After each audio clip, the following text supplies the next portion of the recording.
WIIFTBPM. WIIFTBP. Media's just for you and me. WIIFTBP. Media's just for you and me.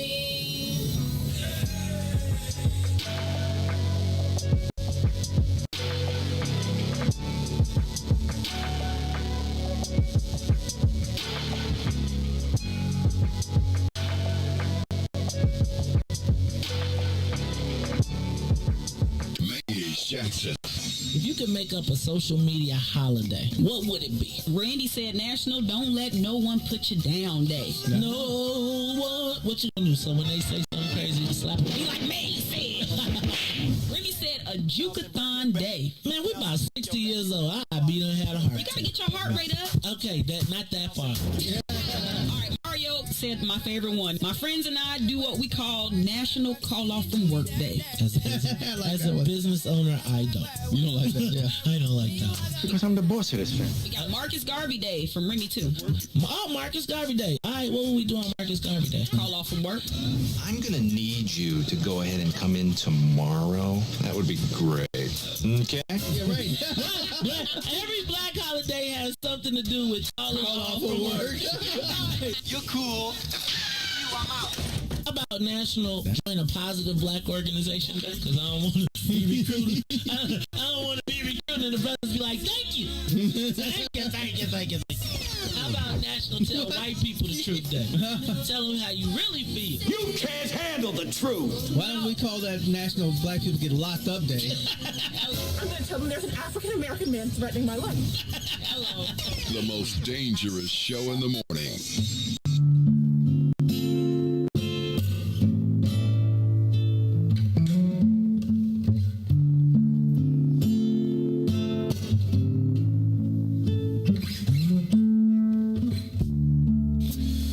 If I gave you my love, I tell you what I do. I'd expect a whole lot of love out of you.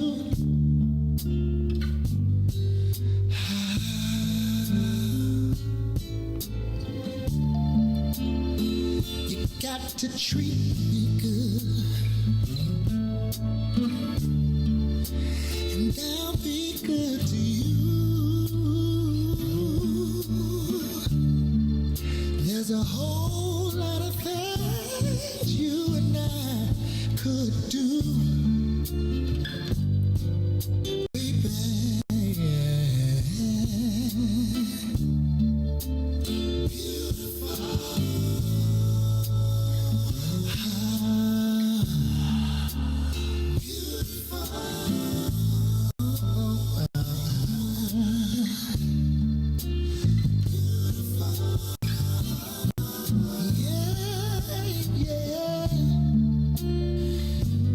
Beautiful.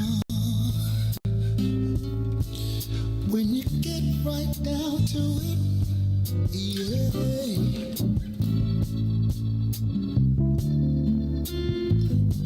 You're beautiful.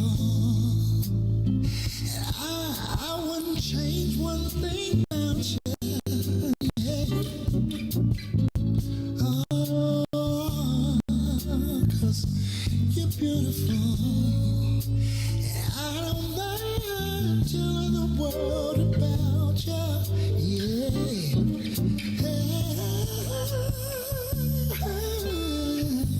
You're beautiful. And what about the way you love me? the way you squeeze me. Simply beautiful. Yeah.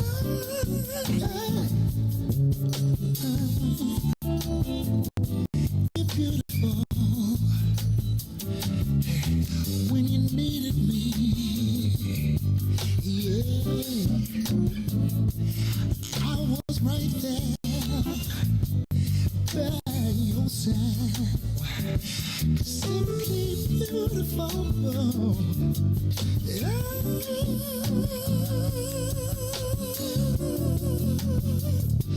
You're beautiful. I wouldn't change nothing about you, yeah. 'Cause you're beautiful. Yeah. When you get right down to it, when you get right down to it, yeah. When you get right down to it, oh,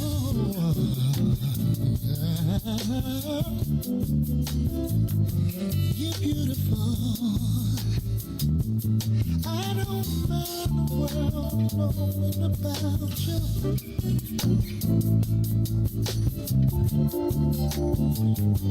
You're beautiful. And I don't care what the magazines say.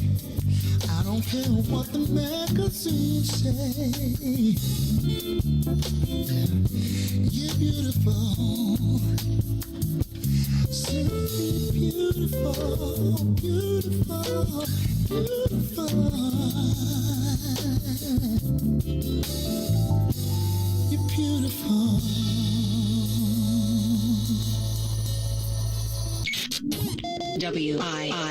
WIFTPM. Uh-oh, what's in it for the black people? You are listening to the most dangerous show. This is What's in It for the Black People Radio. Maze Jackson. Maze Jackson, the most vociferous advocate for black people in the world. For Ruthie Moore, for Ty Stroger, I am the host of the Maze Jackson Show, asking every single day, what's in it for the black people? And if you don't like it, you can still tell them Maze said, Mayor Lightfoot, man, we ain't accepting that. We ain't accepting that. Let's go. Yeah. Let's get down to business and go ahead and address the facts, man. Lightfoot seems more lesbian than black. Rahm Emanuel's another case. He was just as tired. 50 closed schools left much to be desired. Police had Anjanette naked on that body cam. They suppressed the footage so it couldn't touch a lot of hands. Reminds me of that 16 shots in that cover-up. Both of them similar, so I went and dug it up. George Floyd killed, a lot of riots happened in the town. Southside burned and they wouldn't let them bridges down. Grandmother sick, need a prescription and plus a couple groceries. You gon' have to travel just to get it now. COVID-19 out here shutting all the business down. Not enough SBA loans to even give around. So many failed businesses that you could put them in the pile. If you don't survive the pandemic, it's gonna sit you down. We sing, dance, play ball, entertain, and crack jokes. Government infested black neighborhoods with crack smoke. System that milked us so bad, we got lactose. Still trying to find out what's in it for us black folks. We sing, dance, play ball, entertain, and crack jokes. Government infested black neighborhoods with crack smoke. System that milked us so bad, we got lactose. Still trying to find out what's in it for us black folks. Shout out to Willie Wilson, hope one day you get to send it. We need some different players in the game to handle business. Too many shady characters like Madigan and Blago. But when you really break it down, it's typical Chicago. City full of gangsters, it's what the land was built on. Same streets with hood legends, DNA get spilled on. Carjackers out here lurking, trying to get they steal on. Looking for a block to put them Hellcat wheels on. Let us give bogus appraisals a red line. Car crackers out here getting minimal fair time. And I'm concealed carry, I stay with the pipe. For Illinois gun laws giving minimal rights. Stay up on the swivel, make sure I'm moving tight. Check all of my mirrors when I pull up to the light. Pick my homie up from out of town, man, he caught a flight. He was hella nervous, told him, shorty, this a way of life. We sing, dance, play ball, entertain, and crack jokes. Government infested black neighborhoods with crack smoke. System that milked us so bad, we got lactose. Still trying to find out what's in it for us black folks. We sing, dance, play ball, entertain, and crack jokes. Government infested black neighborhoods with crack smoke. System that milked us so bad, we got lactose. Still trying to find out what's in it for us black folks.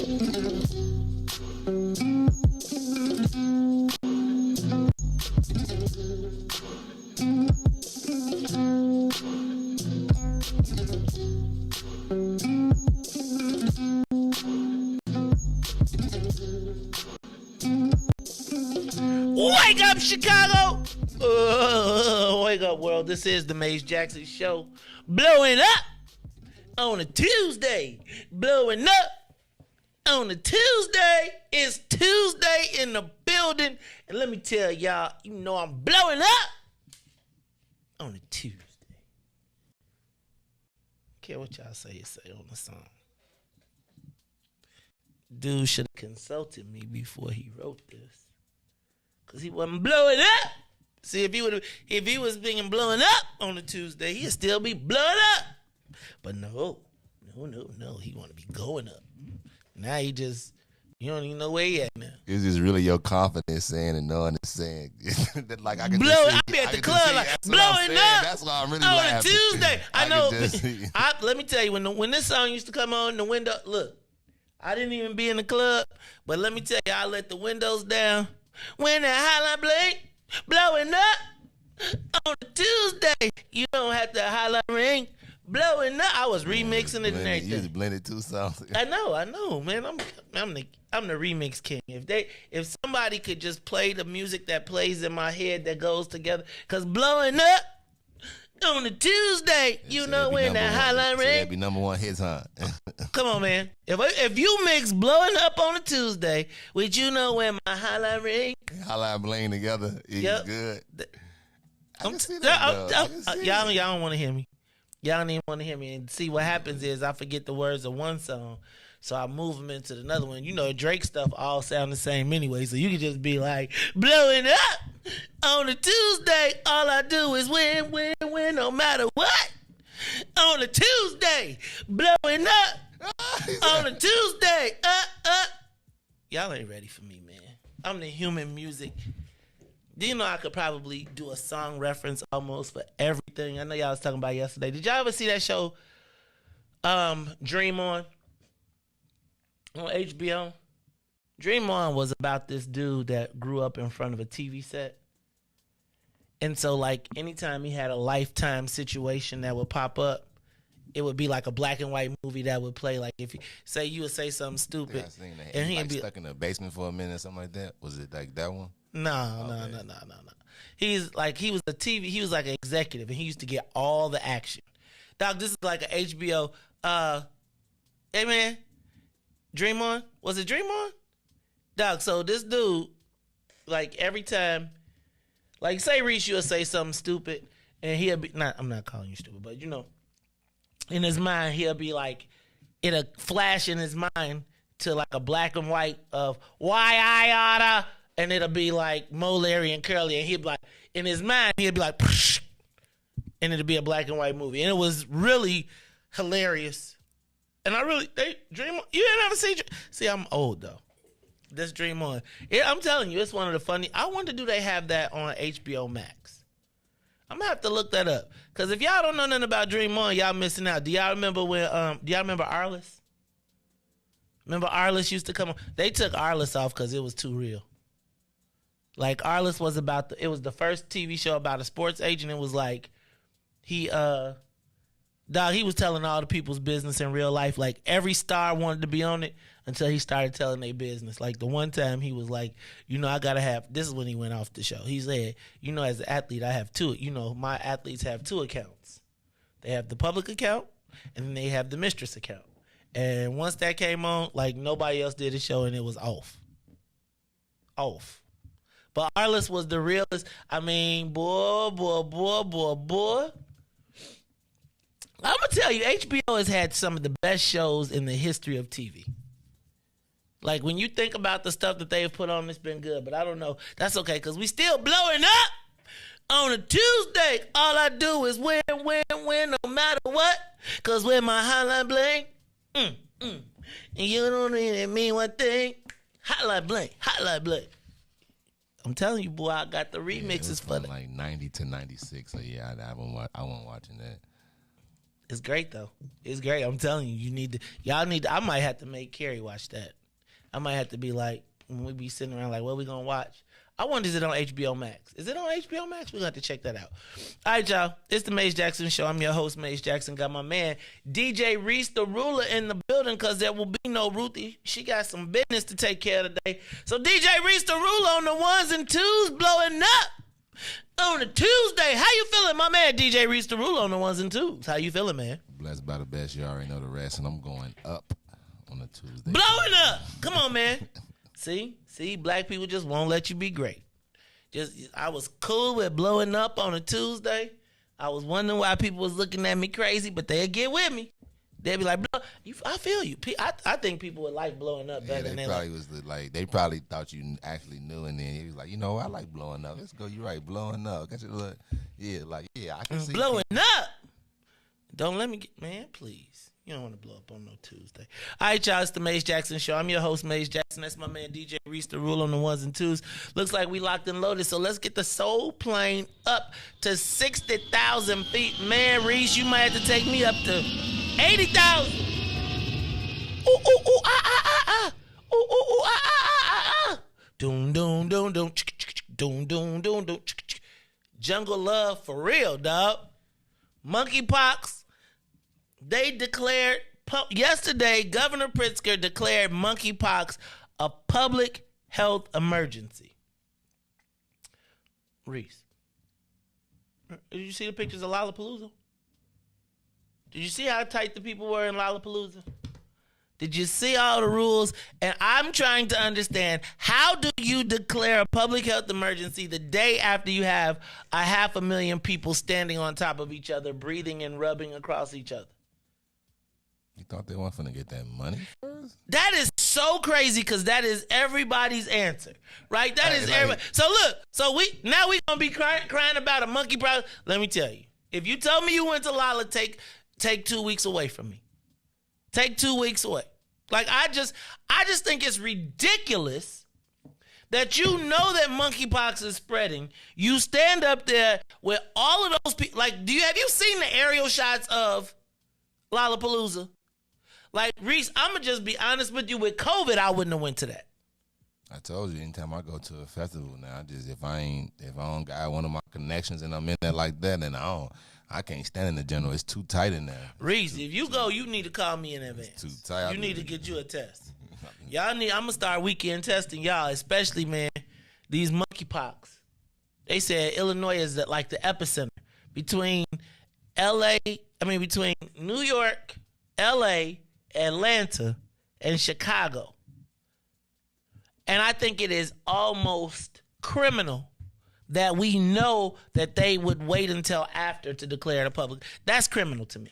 Like, I really feel like that's criminal. Like, wait a week. Let it go crazy. But don't do it the day after and then be like, yeah.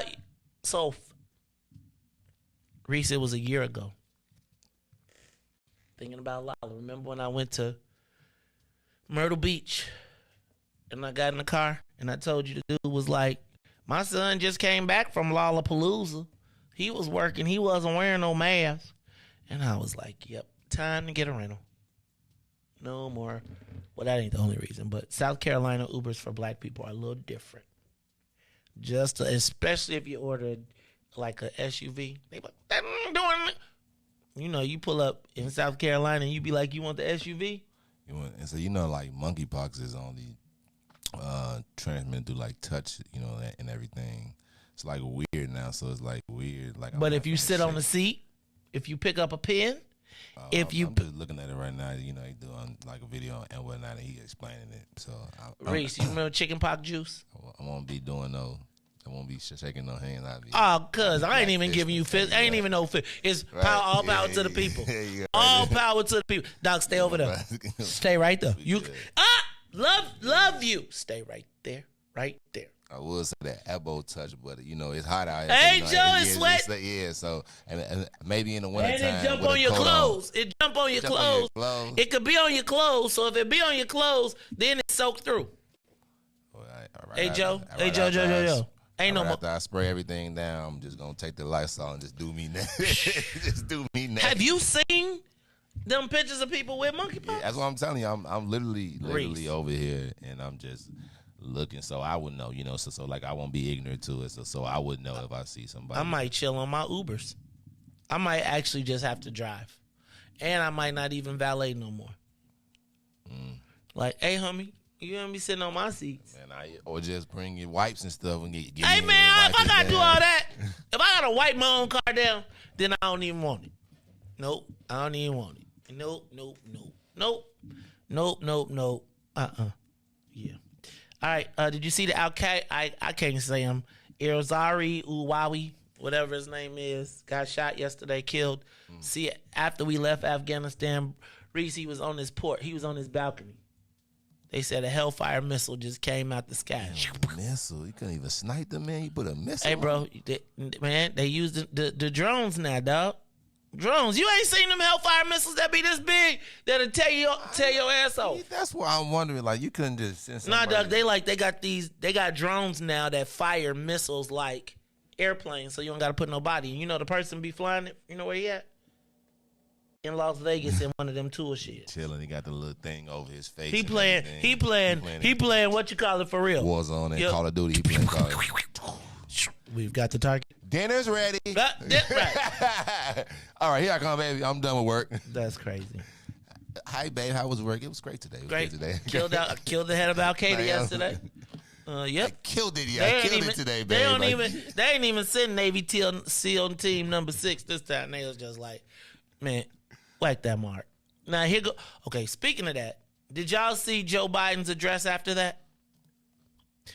Okay, we need to start a presidential watch. I know this is this wrong? Okay, Riis, don't put your hands up. Do not put your arms up. But I gotta tell you, I was like, Jesus, do not let Riis see this man up here, because he gonna put the arms up. And Kamala, I really do think Kamala got her fingers crossed. Did y'all ever watch that show Veep? Kamala somewhere like, Joe? She's like, Kamala like, Joe, would you like a cup of tea? Oh, no. Joe. Do you think Joe, do you think the staff is running around like right now? You think people being extra nice to Kamala? If you saw Joe yesterday, you'll be talking about, man, be nice to Kamala. Dog, Riis, I think he tried to play it off when he leaned into the camera. I think he was having a hard time standing up. It's like he having a hard time reading the stress, man. It could just be stress. Riis, he got COVID again. He got COVID back to back. He got it, let it go, and came back on him. Riis, he was tired. He was like, you know how you be sick and somebody be like, come on, do this? You be like, I don't feel good. You better stand up here, because you know Kamala around there. You know Kamala probably got one of them witch doctor dolls somewhere. She done went back to her Jamaican roots and has got somebody working on something. Because Kamala is like, I am this close. Riis, if you would have saw Joe Biden yesterday on TV, that was terrible. Like, they shouldn't have let him come up there. He would have been better to do it he would have been better to do it like Hugh Hefner. Do it in a smoking jacket with his slippers on in the bed with a pipe. I'd be like, I got some. But trying to stand up there, they dressed him up and made him up and they paled him out because he looked sick up there, Jay. Riis, really. Shout out to Mark, Paul, and King Israel. I don't know if y'all saw, they are endorsing Darren Bailey for governor. I saw their photos. They are up and out. King Israel calls us all the time saying he up. I think there is just a level of outrage over what has happened with Robin Kelly. And I don't even know that it's Robin. I mean, I just feel like you can't get nicer than Robin Kelly. You know what I mean? Like, even I want to be mad at her, I can't be mad at her. You know when somebody like so nice, Riis, and they just be like, oh, and then somebody somebody got their church clothes on, and then you got your church clothes on. You know the people that go to church every week, and then it's the mean person that come push them in the mud in their church clothes. And don't you be like, y'all, and you be like, y'all know y'all wrong for that, but you ain't really gonna say nothing. But you be like, y'all know y'all wrong. Like you get the you know how you do like like it's messed up. It's funny, messed up, but terrible all at the same time. But you be like, But you know they be walking around here stuck up, though. But it ain't that they stuck up, they the church girl. Right? And so I think that there's a lot of people were sending me clips. Hey, man, y'all trying to make me listen to the other station. Why y'all trying? Y'all be over there saying my name and stuff. Riis, they was calling in and saying, shout out to my man Matt McGill, who stood up yesterday and was like, hey, man, Maze tried to tell y'all. That was beautiful. I must tell you, that was beautiful. And Brenda, whoever called and snapped off, hey, Brenda. Hey, Brenda. Thank you. I appreciated the clips. That was fun yesterday. It was good. It was some good clips. I got to go check it out. Man, they was down there snapping off like he told y'all. I tried. They both said that? They both said you told them? So Matt was like, Maze tried to tell y'all. What they say, what he said. Then they was like, what you do? Then it was like, he was like, look, I wasn't on air. But I do remember Maze trying to tell y'all. Then Brenda was like, and look at what y'all did to Maze. First of all, so we're clear. I was not fired. I quit because I was not going to do colorful Band-Aid stories. They wanted to give me a script. That stated, I must tell you, and I don't listen, but Israel and everybody been telling, hey, man, keep it cracking. Keep it cracking, man. Like, it needs to be pressure. There needs to be pressure applied because I got a question that we're going to talk about in a little while. Riis, I got a couple more that I'm going to hit, but let's do this. Let's take a quick break, and when we come back, I'll finish the headlines plus the social media question of the day. I'm your host, Maze Jackson. We'll be back after these messages. The Maze Jackson Show will be back after this break. Maze Jackson. Tune in to the Maze Jackson Show every day, Monday through Friday from 6 to 9 a.m., where you can catch us on YouTube, Twitter, Twitch, and Facebook Live. Plus, from 6:30 to 8, you can get us on WBGX 1570 AM. That's right, it's the Maze Jackson Show, where every single day we ask the question, what's in it for the black people? And if you don't like it, you can still tell them, Maze said. We out of here. Peace. Hey, Chicagoland. All roads lead to Solo Beauty Supply, the largest black-owned beauty supply in Chicago. We carry a large selection of natural hair care products, plus much more. So come see us at one of our two locations, located at 9011 South Ashland or 8158 South Cottage Grove. Our inventory is growing, and with your support, Solo Beauty will continue to be a source of pride in our community. And now, traffic and weather. Yo, who said devotion had to be sad? Yo, check this out. The Lord is my shepherd, I want. He's making me to lie down in green pastures. He leads me beside the still waters. He restored my soul. God's gonna turn it around. Come all the way with me. Good morning. What's in it for the Black People Media family? The time is now 6:34 a.m. and I'm Riis the Ruler with your Chicagoland area sports, traffic, and weather update. In sports, the White Sox lose 2-1 to the Royals. Over the traffic on the Kennedy, O'Hare to the Loop will be 22 minutes. Outbound to O'Hare will be 19. On the Edens inbound, Deerfield to the Exchange back will be 28 minutes. Eisenhower, Dondale to the Loop, 40 minutes. Outbound will be 28. On the Stevenson from I-355 to the Dan Ryan, 51 minutes. Outbound will be 30. The Bishop Ford, I-80 to the Dan Ryan, 34 minutes, 27 minutes to I-80. The Dan Ryan is 17 minutes to the Loop, 12 minutes to 95th. DuSable Drive South, 55th to Jackson and back will be 7 minutes and 8 minutes north Randolph to Bryn Mawr and Bryn Mawr to Randolph. Today's weather is currently 72 and sunny. Today will be a high of 86 with a low of 70. I'm Riis the Ruler. Happy Tuesday here on The Maze Jackson Show. From the grave, glory got 70, they got to the grave, from the grave, back to glory. Oh yeah, oh yeah, oh yeah. Come all the way with me. Don't leave me now. Come all the way with me. Please.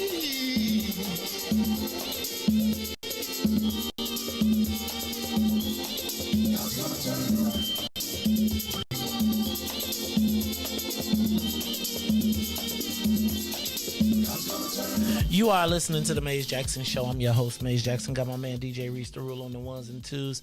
And it is a little bit after 6:30, so I got to say what's up to the Saints of WBGX 1570 AM. That's right. They catch us every day from 6:30 to 8 a.m. every day, Monday through Friday from 6 to 9 a.m. All right, now you can give us a call, from 6:30 to 8. You can give us a call at 872-259-7474. You can listen to us on WBGX 1570 AM. That's the Big Gospel Express, or you can get us on the TuneIn app. That's right, look up 1570 AM. Now, I also want to tell you can get us live every day if you are one of the sinners. You get here early at 6. You stay every day till 9. That's right, 6 to 9, Monday through Friday.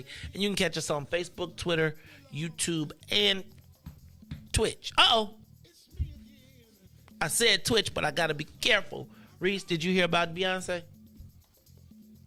Beyonce on your mouth like liquor. Beyonce y'all on your mouth like liquor.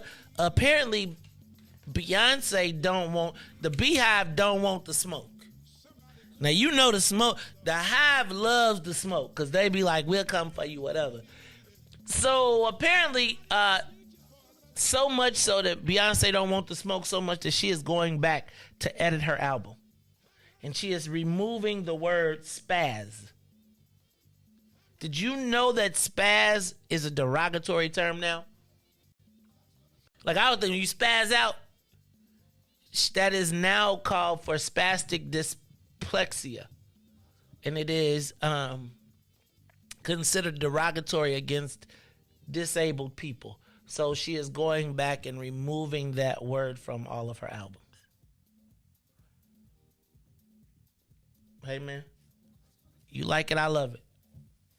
I'm just saying. And I can't say black. I talk about Riis.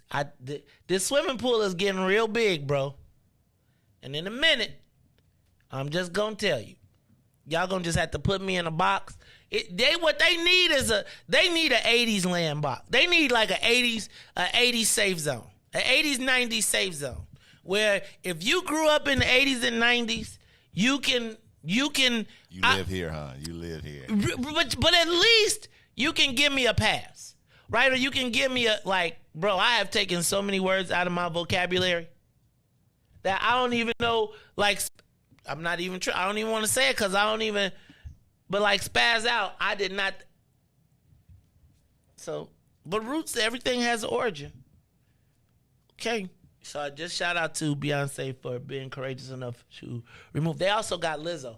They was like, man, we told Lizzo and Lizzo got it corrected. Now you gonna come put out this album. But let me tell you what I ain't never seen, Riis. I ain't never seen Beyonce get punked. Now, I'm saying she don't want to be offensive, and I can understand that. But, man, you know, the Hive be like, did you come for? They be like, I don't care if your mama got a kickstand, a wooden leg with a kickstand. Don't you say nothing about Beyonce. Okay, Eddie Murphy. Right. See? Yeah, you can recycle those. The kids don't know. Not at all. They be like, you made that up. They'd be like, I'll probably be in trouble for that, though. Walk around and say, this is my house, Gus, and they wouldn't know nothing about a Goonie They be like, Goonie Goo Goo. No, that's racist. That, you do if you do a Goonie Goo Goo now, I'm going to go to Africa. I'm going to marry me up. Oh, no, dog. Dog. Eddie Murphy can't do nothing he did. He can't do nothing before Forrest Gump. You can't do none of that. You can't do nothing now. Bro, he was like, I'm embarrassed of my old comedy. Well, I thought it was funny as hell. It was. Remember the IROC? The Zeets? Hey, man, got an IROC. Hey, you! You want to impress me? Drive. Get back to the head. Stevie Wonder is a musical genius. Ha, very funny, motherfucker. It's the Maze Jackson Show. All right, y'all, I'm going to stop. We could do Eddie Murphy jokes and everybody be like, you brand new.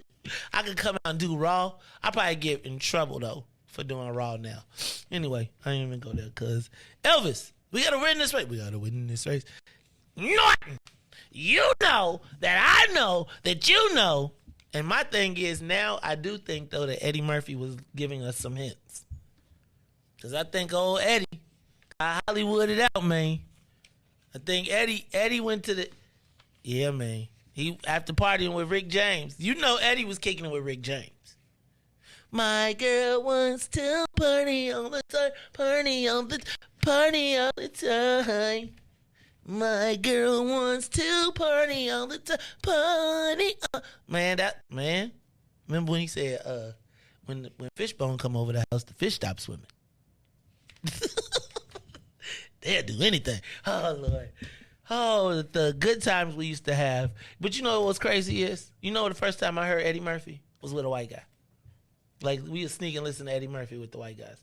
Because all I knew was Saturday Night Live. Mr. Robinson's Neighborhood. Oh, Jesus.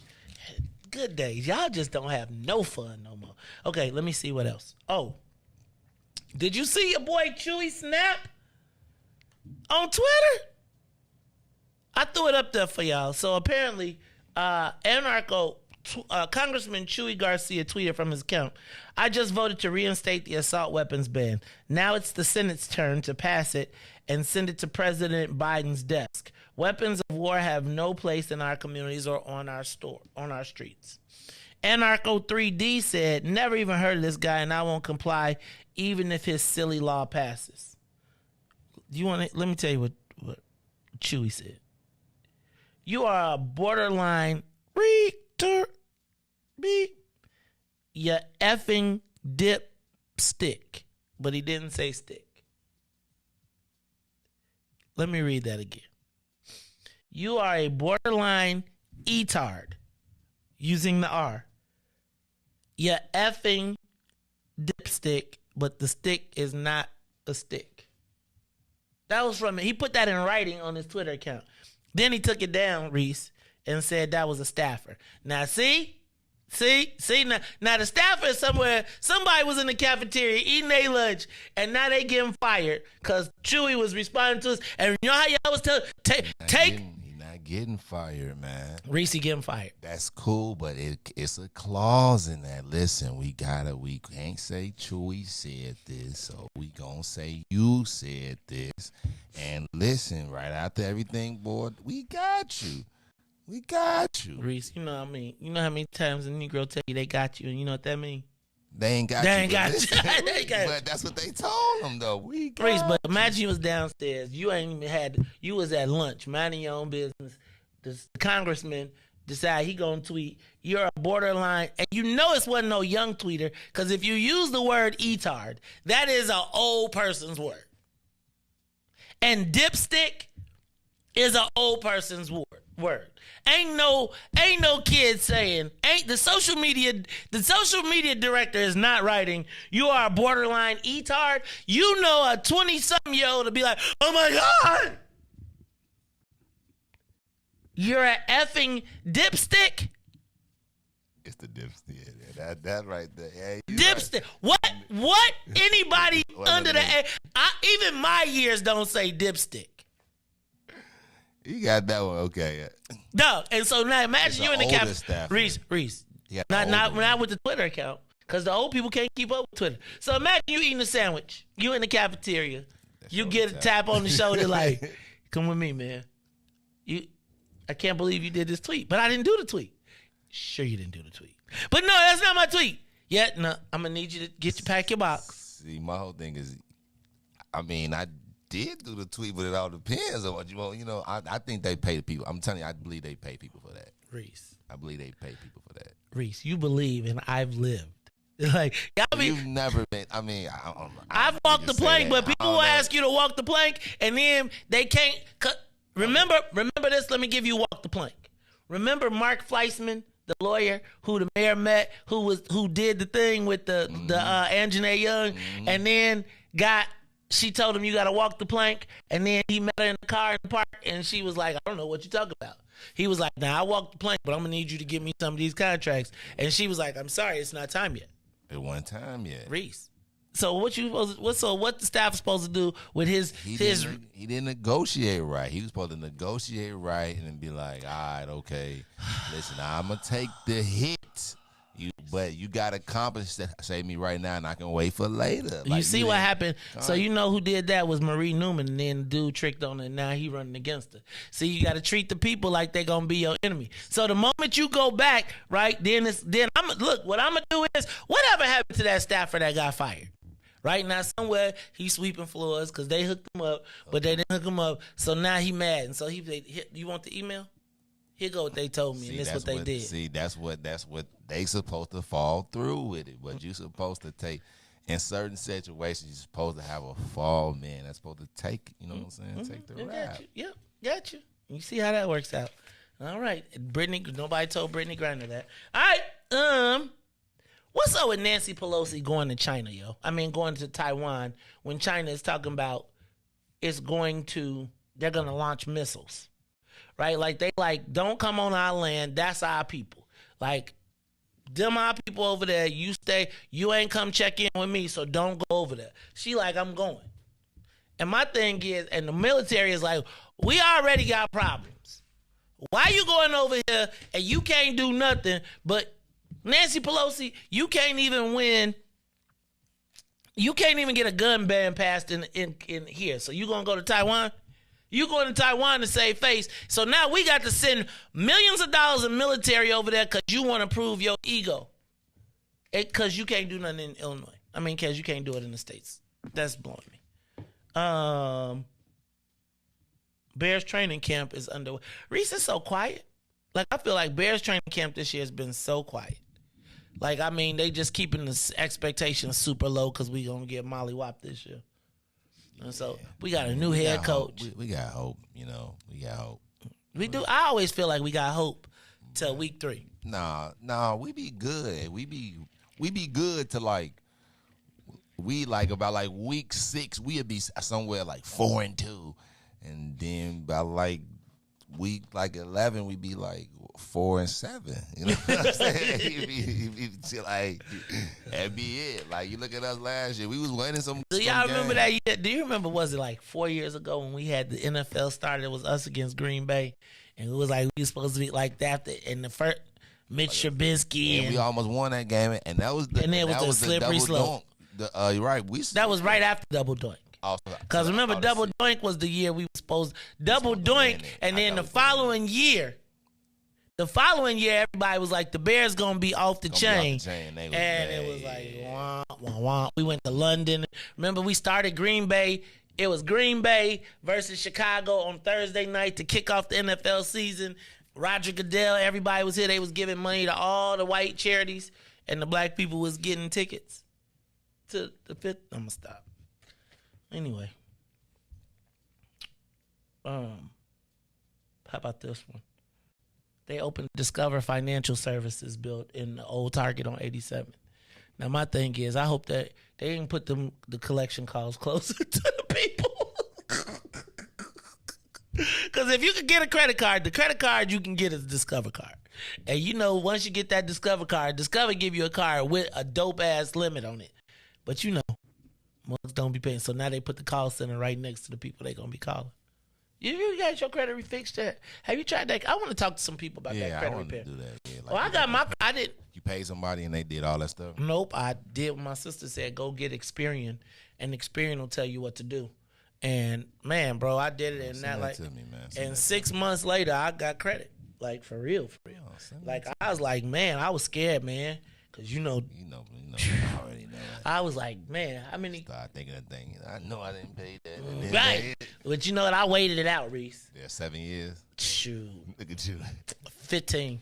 Riis, I think I bought everything I ever had in the last 15 years with cash. Car, whatever it is, cash. So by the time they was like, you ain't even on this joint. Like they don't even. So anyway. But now I got but now it's like, man, I'm like running around here. I just got me. I was, man. It's long going on. Okay. 2 more points and then I'm going to move on. Okay. I don't know which one to go first. Both of them are music. You want the crazy one or the crazier one? Let's do the crazy thing. Let's do crazy and then crazier. Okay.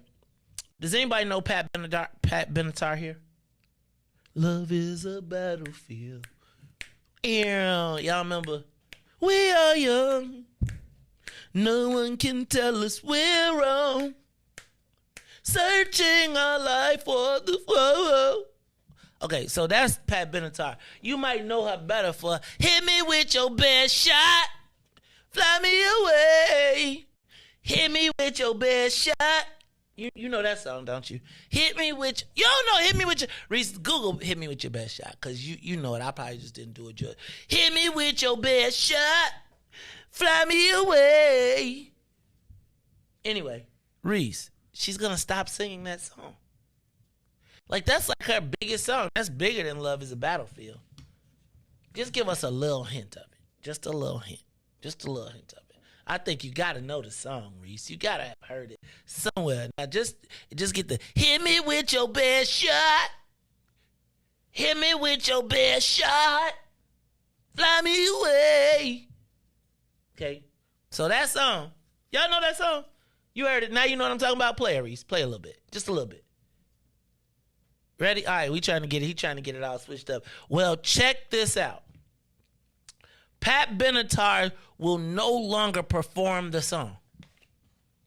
She will no longer perform her biggest song, Hit Me With Your Best Shot. You know why? Because of all the mass shootings. And so as not a protest, but in solidarity to stop, she will no longer sing the song, Hit Me With Your Best Shot. Now, are you suggesting that she is thinking that her music could influence?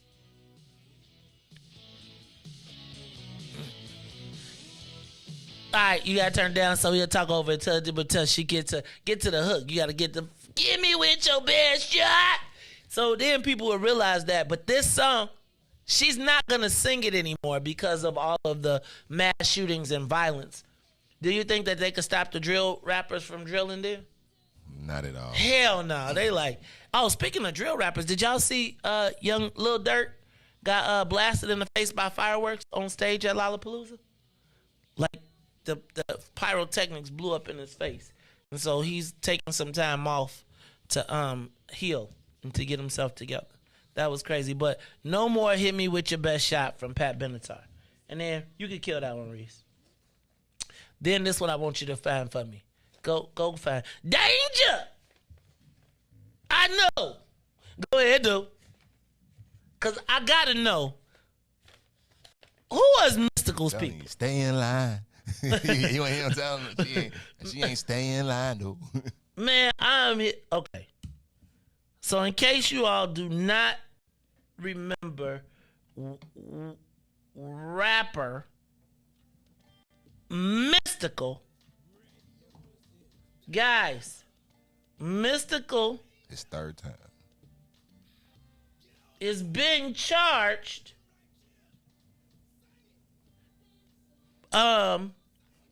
Mystical has been charged with rape, robbery, and false imprisonment.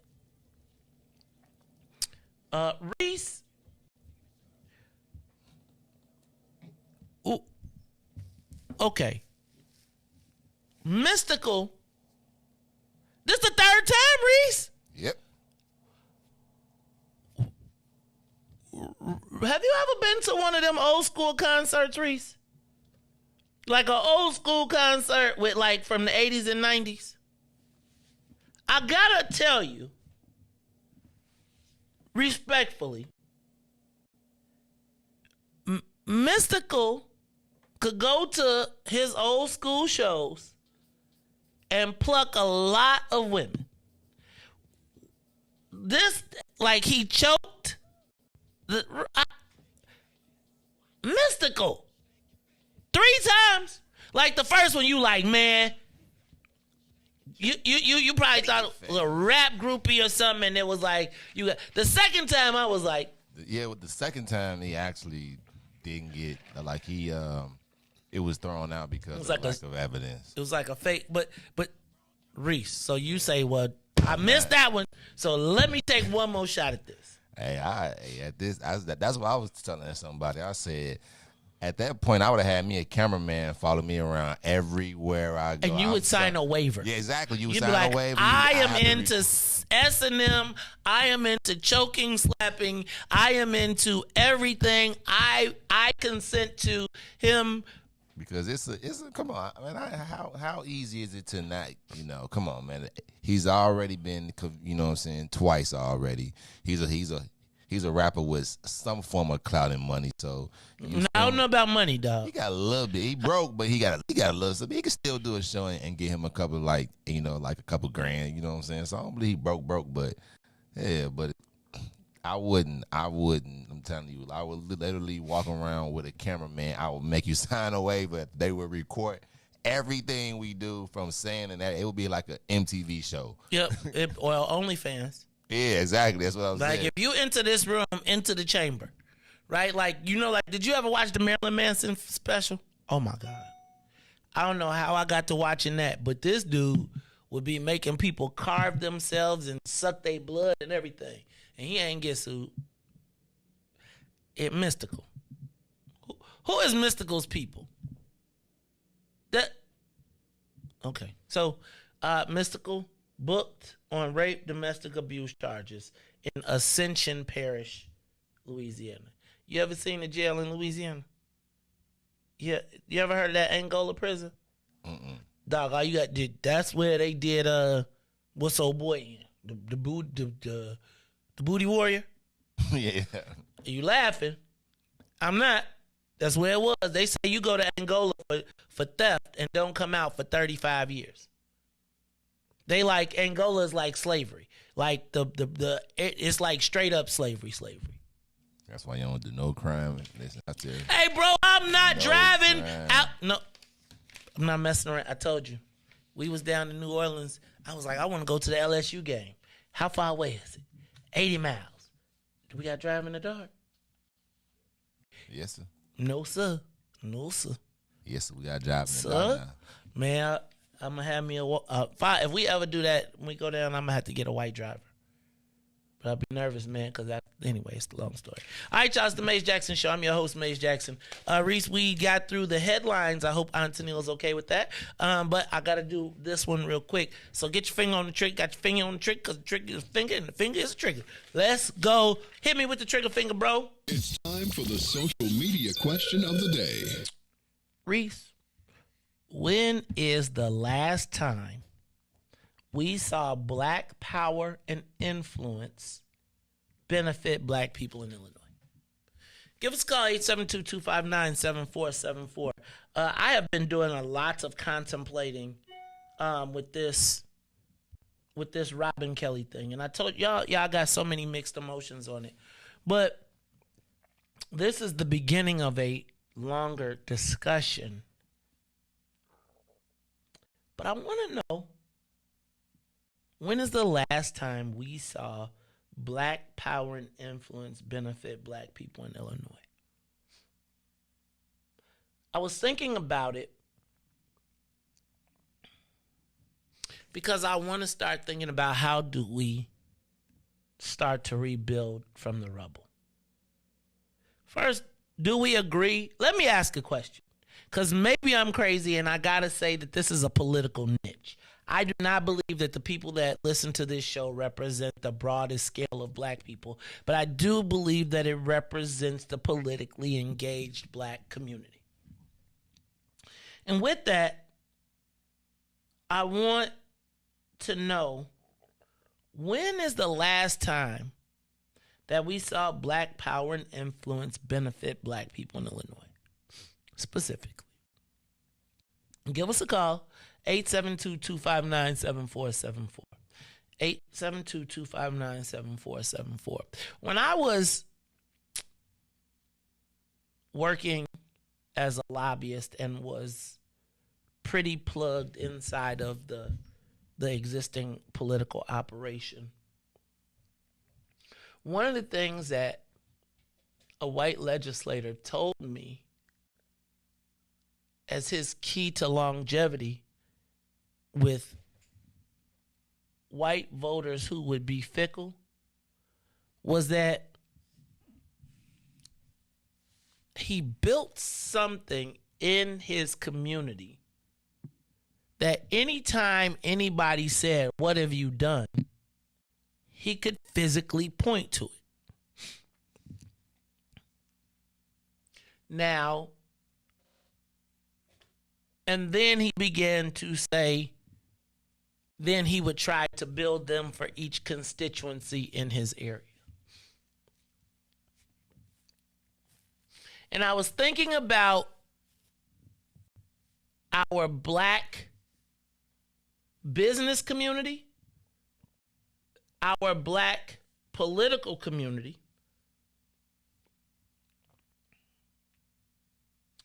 civic, education,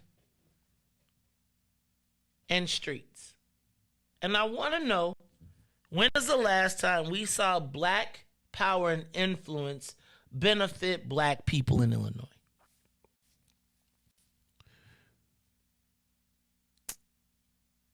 Do y'all ever see these people when they give like these $25 million gifts and $100 million gift to their alma mater? Or you think about Senator Emo Jones, this junior, saying that he was going to build a modern campus for Chicago State. I gotta ask you, what is the last black thing that happened that benefit black people? And I want you to give me a call, 872-259-7474. When have we seen black people use their power and influence to benefit black people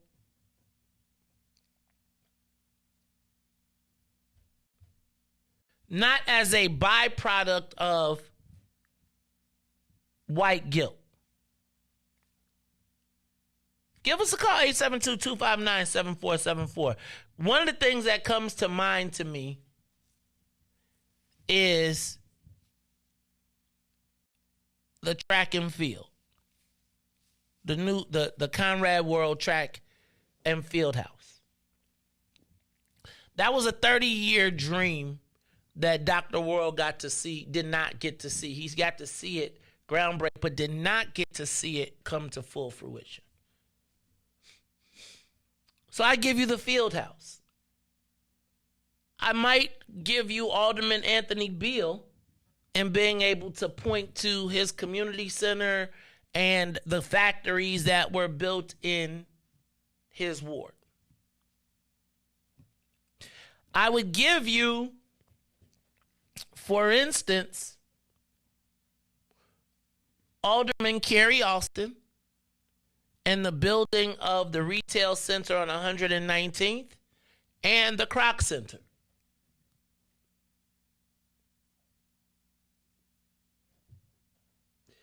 But I gotta ask you, in the grand scheme of things, when is the last time that you've seen black power and influence benefit black people in Illinois? Give me a call, 872-259-7474. I want you to think about the largest investments in the black community. Now, that was business, but I want you to think about the largest investments that have happened in the black community over the last 20 years. And I want you to tell me, how have we seen black power and influence benefited? I was thinking about, I'll give you an example. During the last election cycle,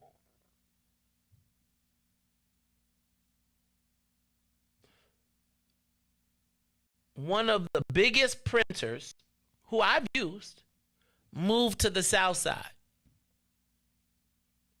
And in moving to the South Side, supplanted almost all of the black printers that were living on subsistence.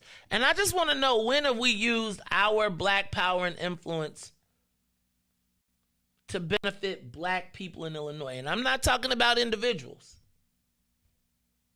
Like, what have been our big wins? Give us a call, 872-259-7474. Riis, I'm going to take a break, and then we're going to be back after these messages. We're going to talk about that. Plus, I want to talk about, after that, I want to talk about what do we do next. It's the Maze Jackson Show. We'll be back. The Maze Jackson Show. We'll be back after this break. WIIFTBP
Whatever you do for the Lord, do it the best you can. Do it the best you can. Why don't somebody? Your best is needed in the world today. People are living, dying in the worst way. So I'm calling out the humble. Will the humble stand and pray? Whatever you do for the Lord, watch God, He'll make a way. He'll come right away. You can show up today. Whatever you do, you can. The best you can. Whatever you do, oh, do it as you can. Whatever you do, you do it as you can. Whatever you do for the Lord, do it as you can. Do it as you can. Why don't somebody in your spare time read Philippians 4, verse 8 through 9. Paul gives us some suggestions you can start when you get time. In my opinion, I want you to be the best you can be. We all know that it starts from your knees. So He'll give you what you need. We know prayer changes things. Whatever you do it the best you can. Whatever you do, oh, do it as you can. Whatever you do it the best you can. Whatever you do for the Lord, do it as you can. You can. Why don't somebody, oh, do it. You have an opportunity. God's blessed us all with. Whatever your job is, whatever your task and service is, give God all you got. Oh, do it. When you do it, He'll bless you.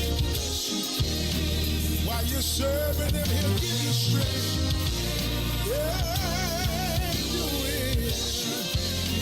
We want to encourage everybody under the sound of our voice. Back to the Maze Jackson Show.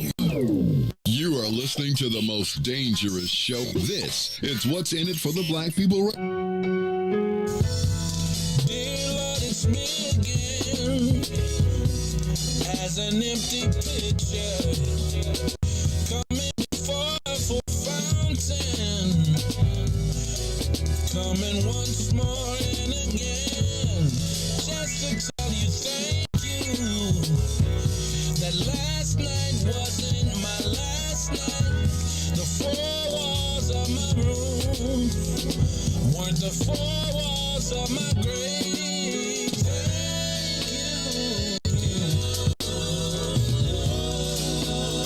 you.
Jackson Show. You are listening to the most dangerous show. This is What's in It for the Black People Radio. Maze Jackson. Maze Jackson, the most vociferous advocate for black people in the world.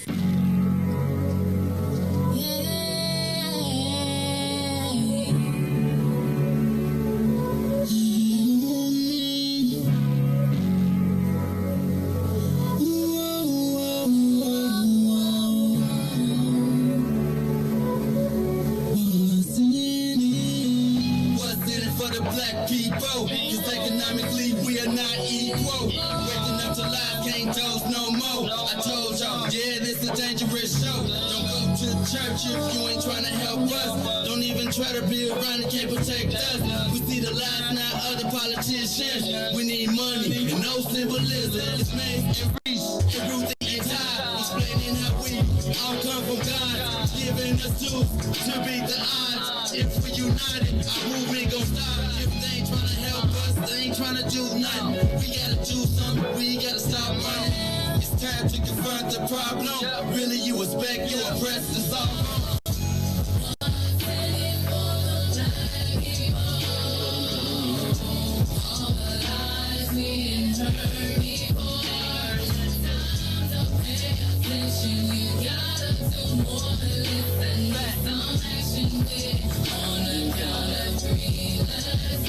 Wake up, Chicago!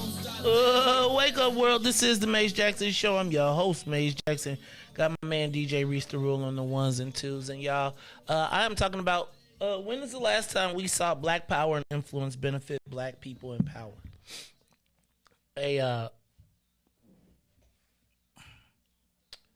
So let me ask y'all. Like, we've watched the city kind of blow up. Like, bro, I promise you, when you go through, like, Randolph Fulton Market, like, you ever seen Punch Bowl Social? Been Joe, you be like, wait. It's so weird because to me that was the meat market growing up. Like, the Fulton meat market all my life. So Riis. But let me tell you. But when you go in there, you be like, for real, you just built my fantasy. Like, is this possible? Riis, they're trying to build a roller skating rink, right? Riis, movie theater. Come on, man. They watching the movies on the roof. Riis. Ain't this called like 360 Chicago or something like that? Riis. Am I yes. All right? Riis, I want to. Have you been?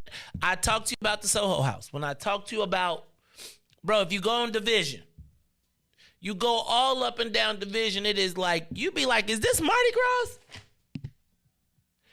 Did you hear about what they doing at the Morton Salt? Remember, you know how you used to drive on the expressway and the Morton Salt, it's on the east side of the expressway when you're on 90-94? You know they're building a $60 million outdoor, indoor concert arena right there with restaurants, food, everything, and it's going to be all enclosed inside that multi-acre site. Sound nice. It is nice. Riis.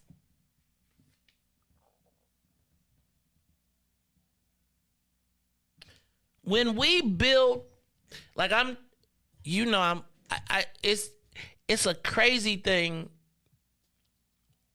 to try and do something like Obsidian. Because when the black people walk in, they be like, they seen Soho. So they be like, dag, how come you ain't got 20,000 square feet? Because, they bought that building for $100 million. They bought it for $10 million and sold it for $100 million. And then took that and flipped it and then bought the meat market. And then took that and flipped it and bought the, right? And I'm saying, like, Riis, we have watched millionaire after millionaire make alcohol profit, make profit off of weed, off of cannabis, off of everything. And I promise you, gosh darn it, dang it, dang nab, damn it. And now they moving to the South, and now you got Reggie's on the beach. And I gotta ask yourself, right? And people like, man, shoot. And I gotta commend the brothers that have, but Riis. And I got to be honest, I've given up on the hope that there is some great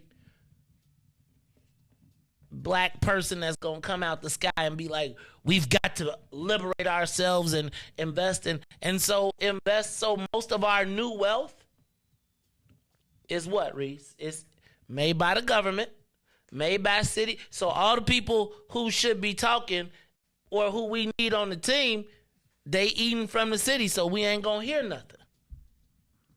Right? When Tennille tells me that there's plenty of people happy about South by Southwest or Southwest, I got you. Invest Southwest, I got you. But that also, remember what I told y'all a long time ago, is that if our wealth is funded by the government, then you can't say nothing. So I love it. I love all the pictures. I love everything. But the whole premise is it is to create the illusion of happiness when we are, like Joe, the biggest investments that have come to the black community are not for black people. They are to build the future, to build you out. When you see transit-oriented, first of all, let me back up. I love that we get to take advantage of the transit-oriented development, and I am excited that the brothers and sisters will be able to do that. But understand that the transit-oriented development is to spur white growth along the L's to make the south and west sides more appealing, because white folks take public transportation. They have a different perspective of it. And so I look at it and do y'all understand that without an agreement with black folks, the people that are collecting are not collecting on our benefit? And I'm going to talk about this in a minute because I wanted you all. Yeah, so nobody called me to tell me no investments. Okay, so this is what I'm going to tell you. I saw the biggest displays of benefit of black power in Illinois. The Black Caucus passed their 5-pillar agenda, right? We're still waiting on the outcome. I don't know how they passed that, and we didn't get no cannabis or no gaming out of it, but I'm going to let that be. I'm going to say the black aldermen did the ward remap. They protected the number of black wards, although right after that, it was undermined by President Preckwinkle and their leader. And then the election of Speaker Chris Welch as the Speaker of the House. Those are the last times that I think we saw black power and influence benefit Illinois. But I think it's unfortunate that for 40 minutes I've held it, or 30 minutes I've held this open, and y'all can't tell me nothing that's been a benefit the last time we saw black power and influence. I just think about I always think about the galas. And I think about the difference in the galas now and the galas back in the day. And I know y'all gonna make fun of me or whatever, but I remember when I went to my first Urban League gala as the director of urban marketing for Coca-Cola. Riis, I had a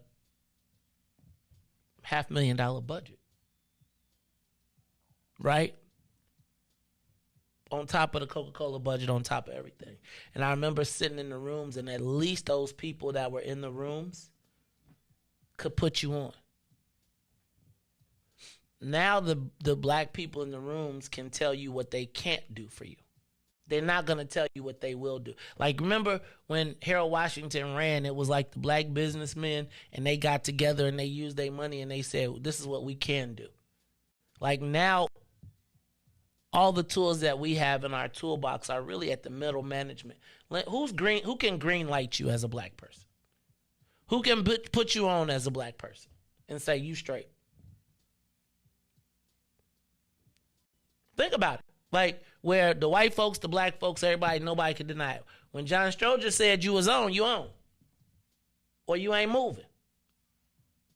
The white folks can tell the black people which black people they can put on, even if the black people are for black people. Even if they'll be like, don't give it to him, even though I know he'll do the most to stretch it for black folks. White folks get to pick our black people and pick our wins and then tell us why we should be happy about them. And I'm just a little confused by that. But again, a non-African American, I think it's crazy to me that people feel comfortable telling black people which black people that are acceptable to black people. You know what I'm saying? Like, hey, could you imagine, Riis, somebody walking up to you and being like, hey, man, you straight. But that black dude, that dude over there, he be talking too much black stuff. Don't you stay with them. You give me another black person, but not the one that talk too much blackness.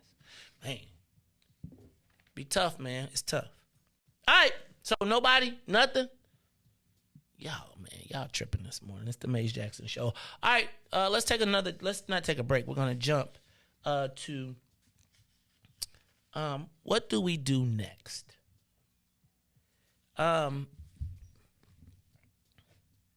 Riis, I would say, and again, I was tagged into some conversations, and I listened and I watched, and it doesn't seem like just on the Maze Jackson Show black people are ticked off about what happened with Robin Kelly.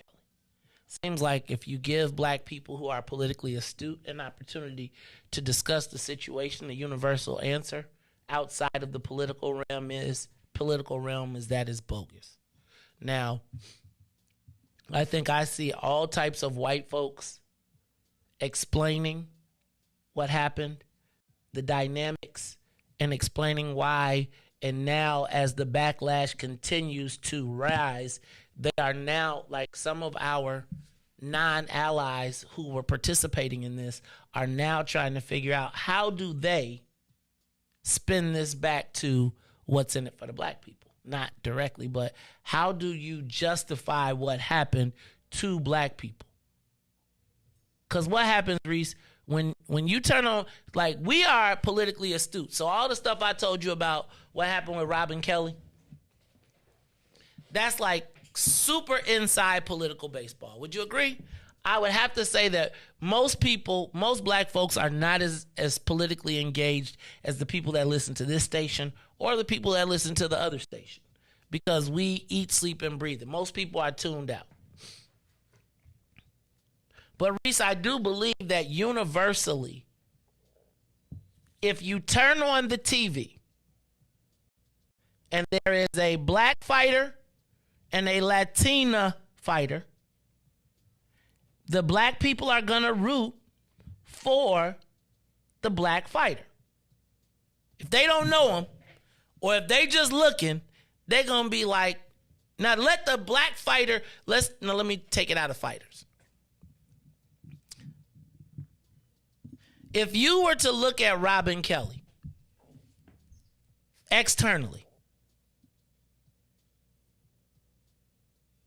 Martell, I said the same thing, but I'm taking this thing up to take the helicopter up. If you are a black woman or a black father and you are not listening to the Maze Jackson Show every day and you not got all the political insight and you see, listen, and talk to Robin Kelly, Riis, you got to kind of say like, that she's a doctor, she's educated, she's well-spoken, right? She's followed the right, like you tell your daughter, do all the right things and hopefully the right things will happen. Let's just put it there. And for that to not happen, and then for black people to know that a supposed ally has put his finger on the scale against a sister for the benefit of a person of color, black people are not feeling it in general.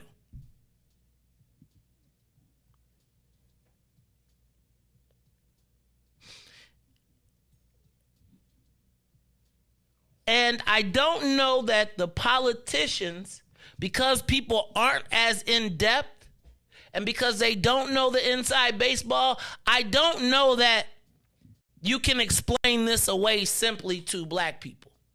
Does that make sense? Like, if they don't know about fundraising, they don't know about anything, you just can't explain that away. And so now people are saying, dag, this JB just took out this black woman in our face and replaced everything that we have talked about. You just did it in front of us, regardless of local, regional fundraising, etc.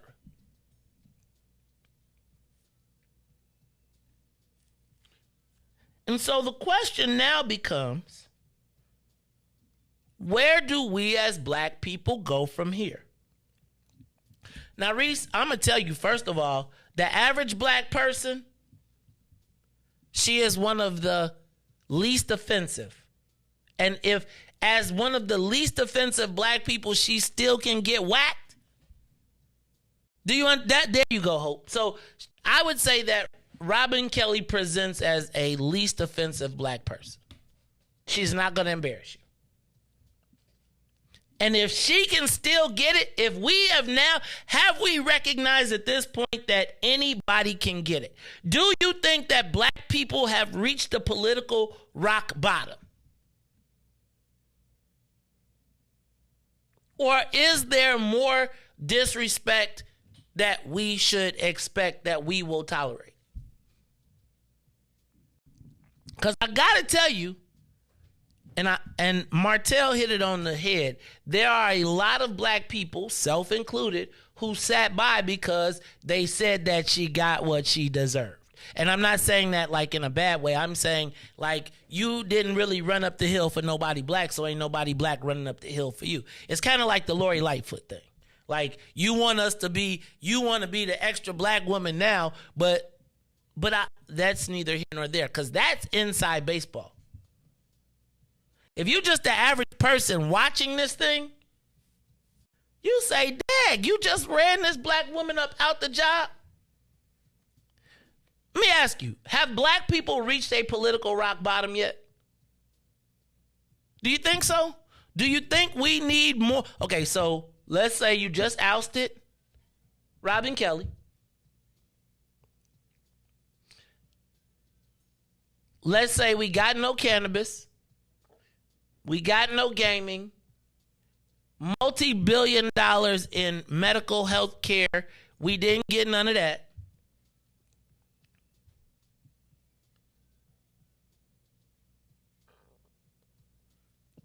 And then even when we presented the least offensive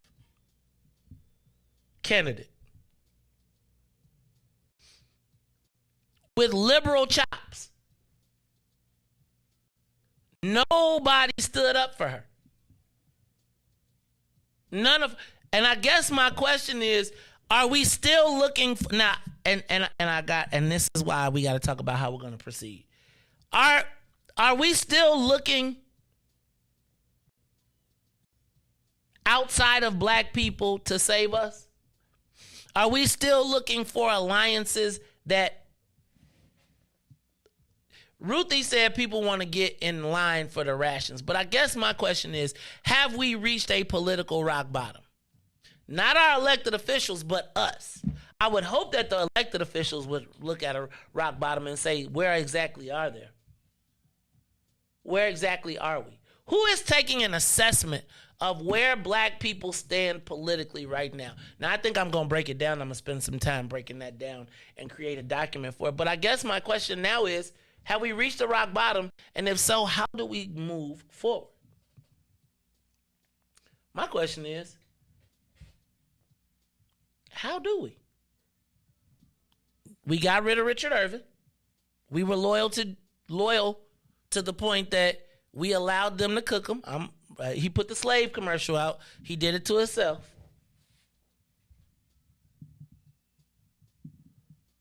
You got nothing. In the top slots, the only slot you got right now is Toni Preckwinkle as our broker. And you saw how she broke her. You saw how that worked out for black people. They either lost or she went against them. And so the question now is, do we keep falling or do we stop the madness? When we come back, what I want to do is I want to talk to you about the ways that I think we can go forward. There's 3 ways that I think we can go forward, and I think I need y'all to start picking. So give us a call, 872-259-7474. 3 ways for black people to go forward. I'm not sure which one, but we're going to have to pick one if we plan to survive. It's the Maze Jackson Show. We'll be back after these messages. The Maze Jackson Show will be back after this break. Maze Jackson. Uh-oh, what's in it for the black people? I want to know, is there an offensive black people list? Who manages and black people have to honor? why you're an offender. And the reason why you're Uncle Tom is the real story of Uncle Tom. How he worked for his freedom, and then the slave master reneged on him and wouldn't let him get his freedom. So you know what he did? He left. You're messing with the church's money. You were smart enough to work your way off, so you offended the white folks, and then you offended the black folks because your ass left, and because they wouldn't. And who manages the left is both black folks and white folks, because if you see in that situation, the black folks is just as mad as the white slave owner that Uncle Tom left. What happens if you say that and someone gets offended? You ran off the plantation, brother. That's why you're offensive. That's all I got, brother. Keep being offensive. Thank you. Maze Jackson.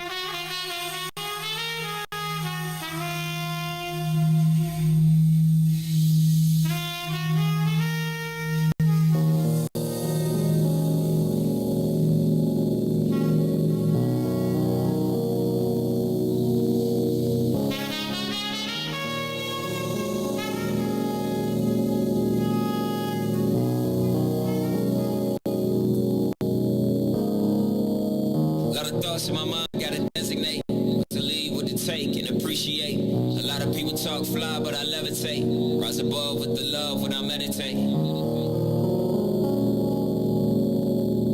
When I meditate.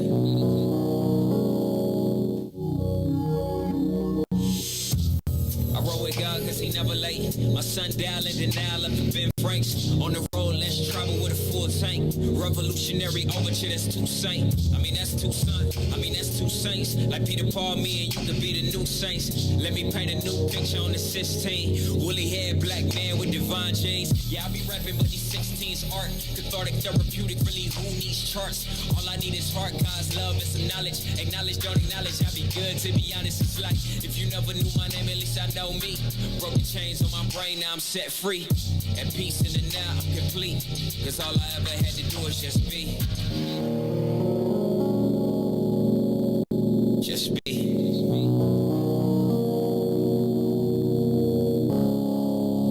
Lot of thoughts in my mind, gotta designate what to leave, what to take, and appreciate. A lot of people talk fly, but I levitate. Rise above with the love when I meditate.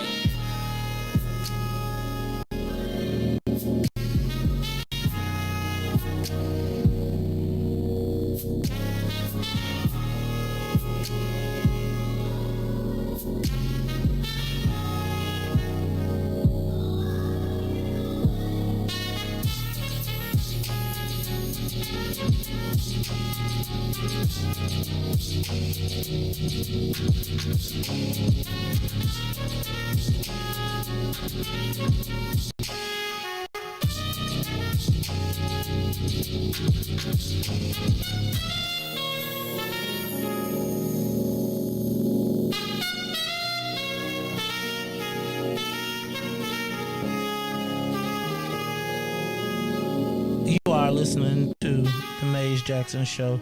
I'm your host, Maze Jackson. Got my man DJ Riis the Ruler on the, who is it, Riis? On the jazz track? Who was that? Somebody told me. Huh? Alive. Alright. We're gonna check him out some more, man. You feeling cool jazz, cool, smooth jazz, yeah. That's your man, Maze Jackson. That's what I'm talking about. Right here on the Wiftable Radio.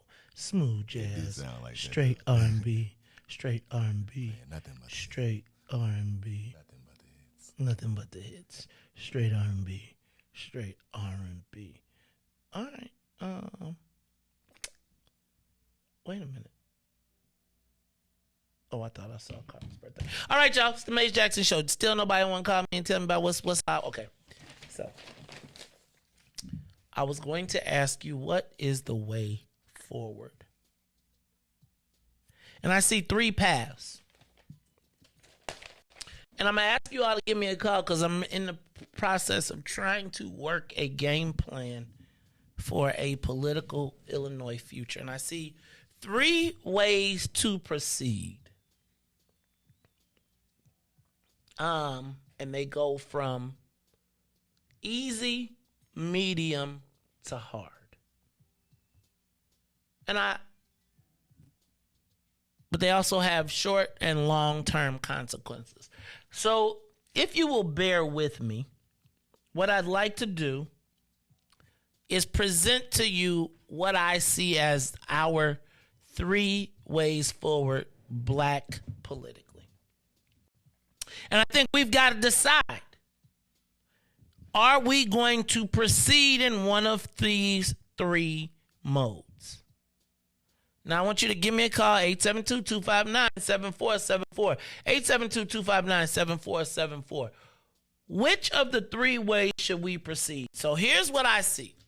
I see us proceeding individually as in the warlord model. I see us coming together in a hybrid model,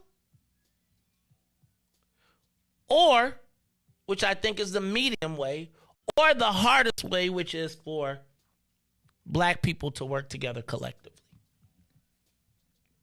And so I'm going to ask you, I'm going to lay out what I see as the ways forward. Let me start with going forward individually. What does individually going forward look like? Actually, Riis, I think it looks like where we sit right now,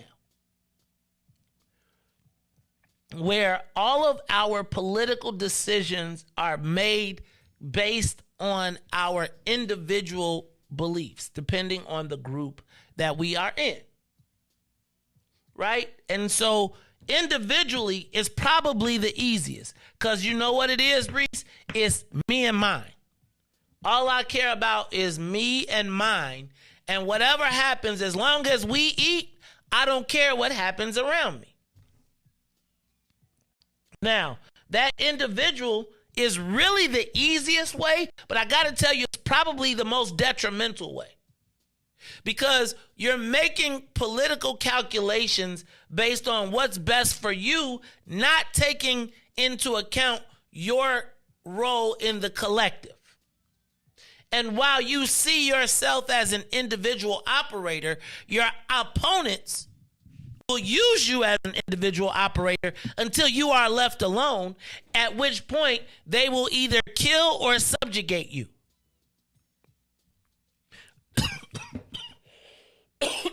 Excuse me. So, but can I tell you, Riis? Individually, if you build an army, you take what you want from anyone who isn't on your team. Black, white, Asian, Latino. You kill, you pillage, you take as much as you can, and you try to pull together a space in which you can operate in. You know who operates in this mode, Riis? A lot of times, new school chiefs, right? New school chiefs, they might got 4 blocks, right? And within that 4 blocks, anything that go down in them 4 blocks, that's them. They got that. But if they step outside them 4 blocks, it's full-on war. And so they become comfortable operating in their 4-block radius until gentrification comes and they start putting buildings up that you can't fight. So now your 4-block radius, you could be the chief of the 4-block radius, but as I start knocking houses down and your team starts to have to move because they can't afford $2,000 rent, now you are chief of the 4 blocks with only 3 soldiers in that area, and guess what happens? I kill you or I make you work for me. But Riis, I'll hold those 4 blocks down for 20 years. It's people right now that are claiming areas where 20 years ago, they were the majority. Now they the minority, and everybody is working they ain't even trying to kill them. They just taking away their housing. You can't even live there. So you got to go live in the suburbs and come back until that parking lot ain't there no more, because it's a house on it or a building on it. So individually, And Riis, what I would tell you is that that's what we have right now. A bunch of individual warlords who have claimed their individual fiefdoms and feel like I'm good right here because even though they got elected when they started with 30,000 votes and now they're down to 3,000 or 5,000 votes, they are still operating as warlords even though they no longer control hordes of armies. That is where we operate right now. That's the easiest way. Make BP1 big, and then we just start looking around and saying who can't get their signatures, who can't get on the ballot, who is weak, and we start to take them and go into their areas and take things from them or hold them hostage because they don't have an operation, and now we can hold them hostage and siege them. So if you got 3,000 or 5,000 votes, and I bring an army of 50 people and say, we going to sit down right here and we going to work all 50 of your precincts because you ain't got no war. Guess what you're going to do? You're going to either get down or lay down. And so my empire gets bigger, but now my person inside the empire is weak. So even when you go to the council, they like, man, you can't hold yours down. Put a building there. You ain't got automatic privilege. Put a building there. Put a transit-oriented development there. Move the white. Let's move them in through gentrification or through pioneer settlements. And then when y'all talking about, oh, dude came through with 300 white guys and they cleaned up 327 pounds of garbage from Rainbow Beach, y'all clapping. They're exploring the territory. Because you're operating individually, and so what you're doing is you're allowing incursions into your area. People are walking through your area looking, planning for when you're not there. Does that make sense at all? That's individual. The hybrid model is you get with a sick-ass clique, and then you connect with other sick-ass cliques and go all out. I got with a sick-ass crew and went all out. You know how Raekwon told y'all. So then what you do is you say, okay, my warlord is going to connect with a Latino warlord. And my warlord, we're going to build, hey, what they call them, Riis? Y'all call them 11 points? When it was the 5 and the 6 together and they be like, man, we ain't under no old law. So you no longer are under the banner of blackness. It is, y'all are now under the banner of we all under this unification thing to take on anybody that comes to us, whether you black, white, Asian, or Latino. So now you start to say geographically or politically, who's the strongest Asian organization, who's the strongest Latino organization, or you say, dang, Latinos from HDO, y'all got put out the game. But y'all still got weapons and tools in the toolbox. Dang, people from the black community, y'all got put out the game. We was enemies before, but now our new enemy is this socialist army. Do we meet and say, okay, let's get together, let's form an alliance, let's unite the kingdoms, let's fight the White Walkers, and then come back and go to war with each other? And in the hybrid model, it's no longer based on race or color. It is based on us building bonds and alliances to defeat who we decide is our collective enemy. That's probably the second easiest, because there's probably some organizations, but I'll be honest, where we stand in those organizations, we wouldn't come in as chiefs. We would come in as, you wouldn't be the general. You come in as the 2-star or 3-star, but you ain't gonna be 5-star elite. And quiet as it's kept, you probably ain't gonna be generals. You probably gonna be foot soldiers.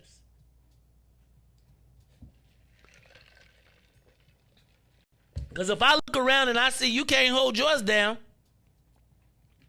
I'm going to say you could join us so we don't kill you.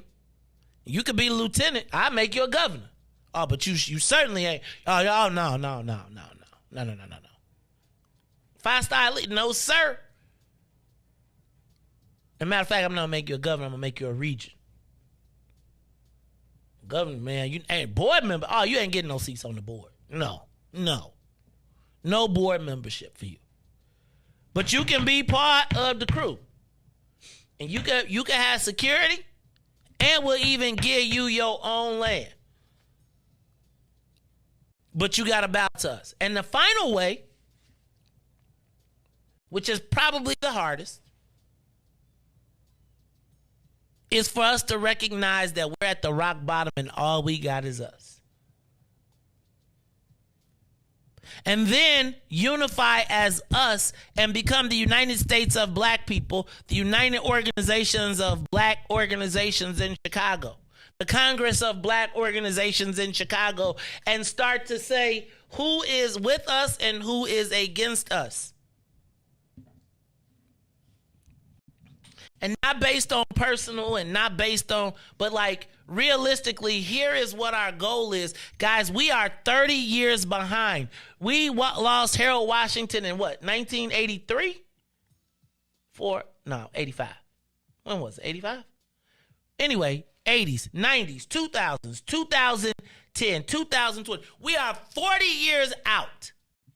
And now, guys, we can, and 87. It's on November 26, 1987. So 87, right? 97, 2007, 2017. 20, that's 3, 5. So 35 years. 35 years out, we can now see the results of what our choices were, right?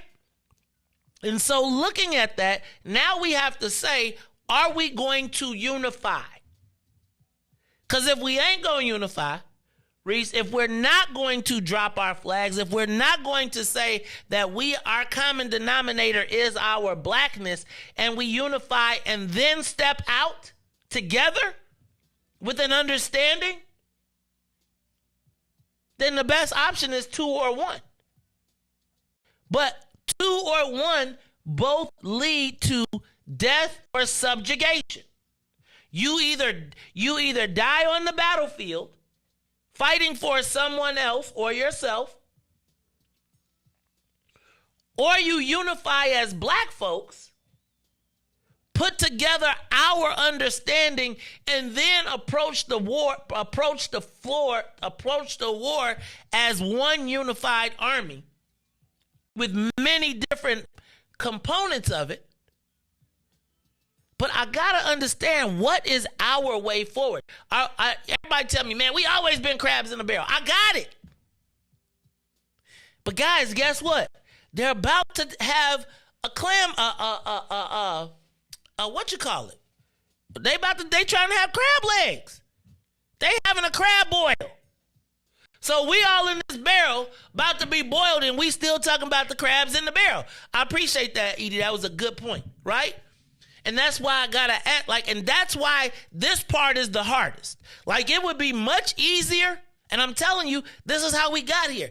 Everybody started making their own individuals, and we stopped being collective. And so again, when we're not together, they can pick you off one at a time.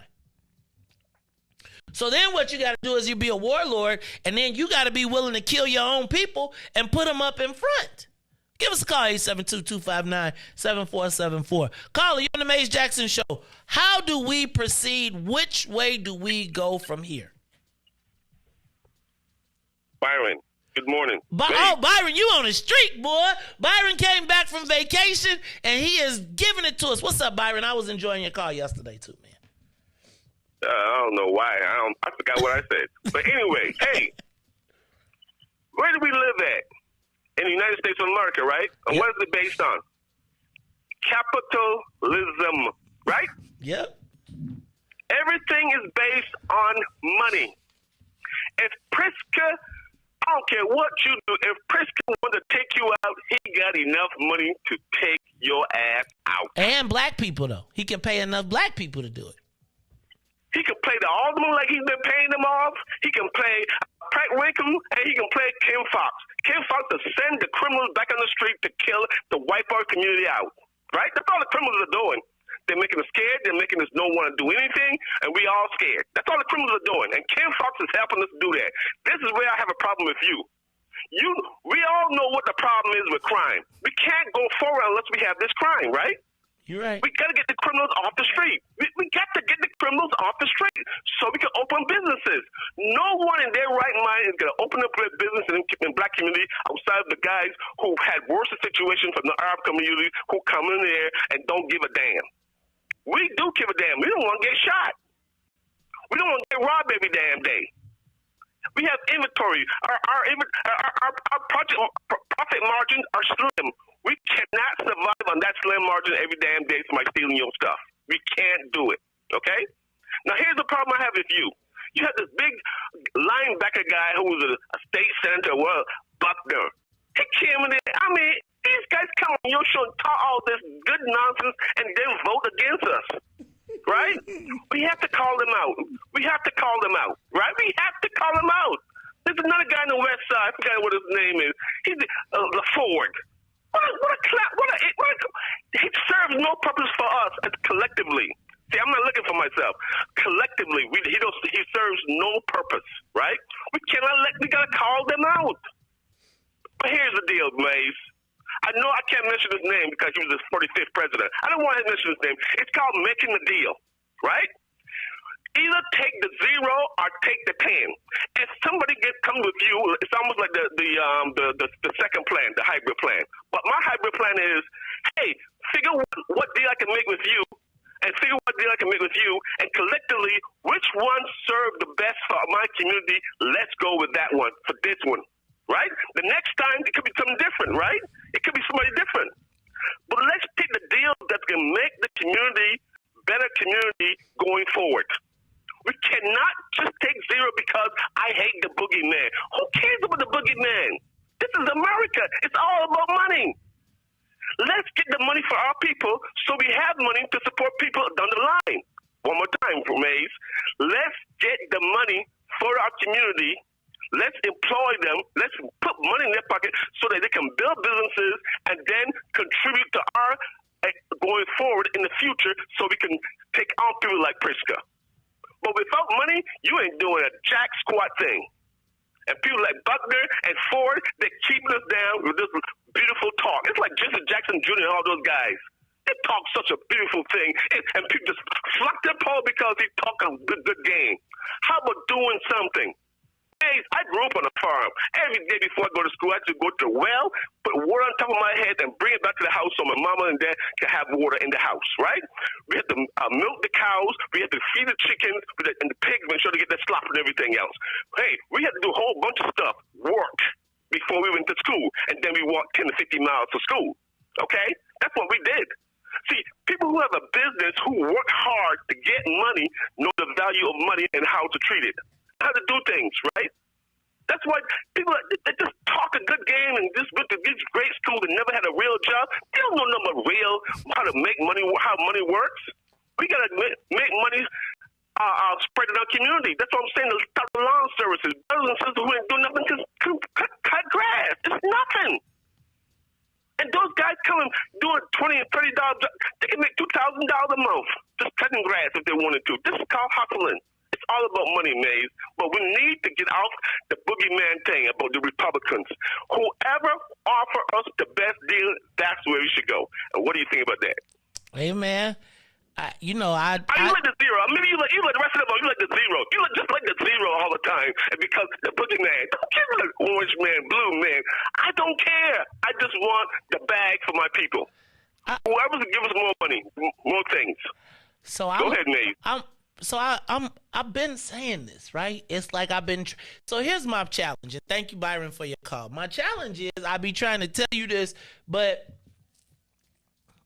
I got burned doing it. And I probably picked the wrong candidate and the wrong thing. But again, I always reference the Ken Duncan joint in that it was like, dog, y'all mean to tell me y'all gonna, this man, do y'all understand that at that time, Rauner told the Black Caucus, I give y'all whatever y'all want.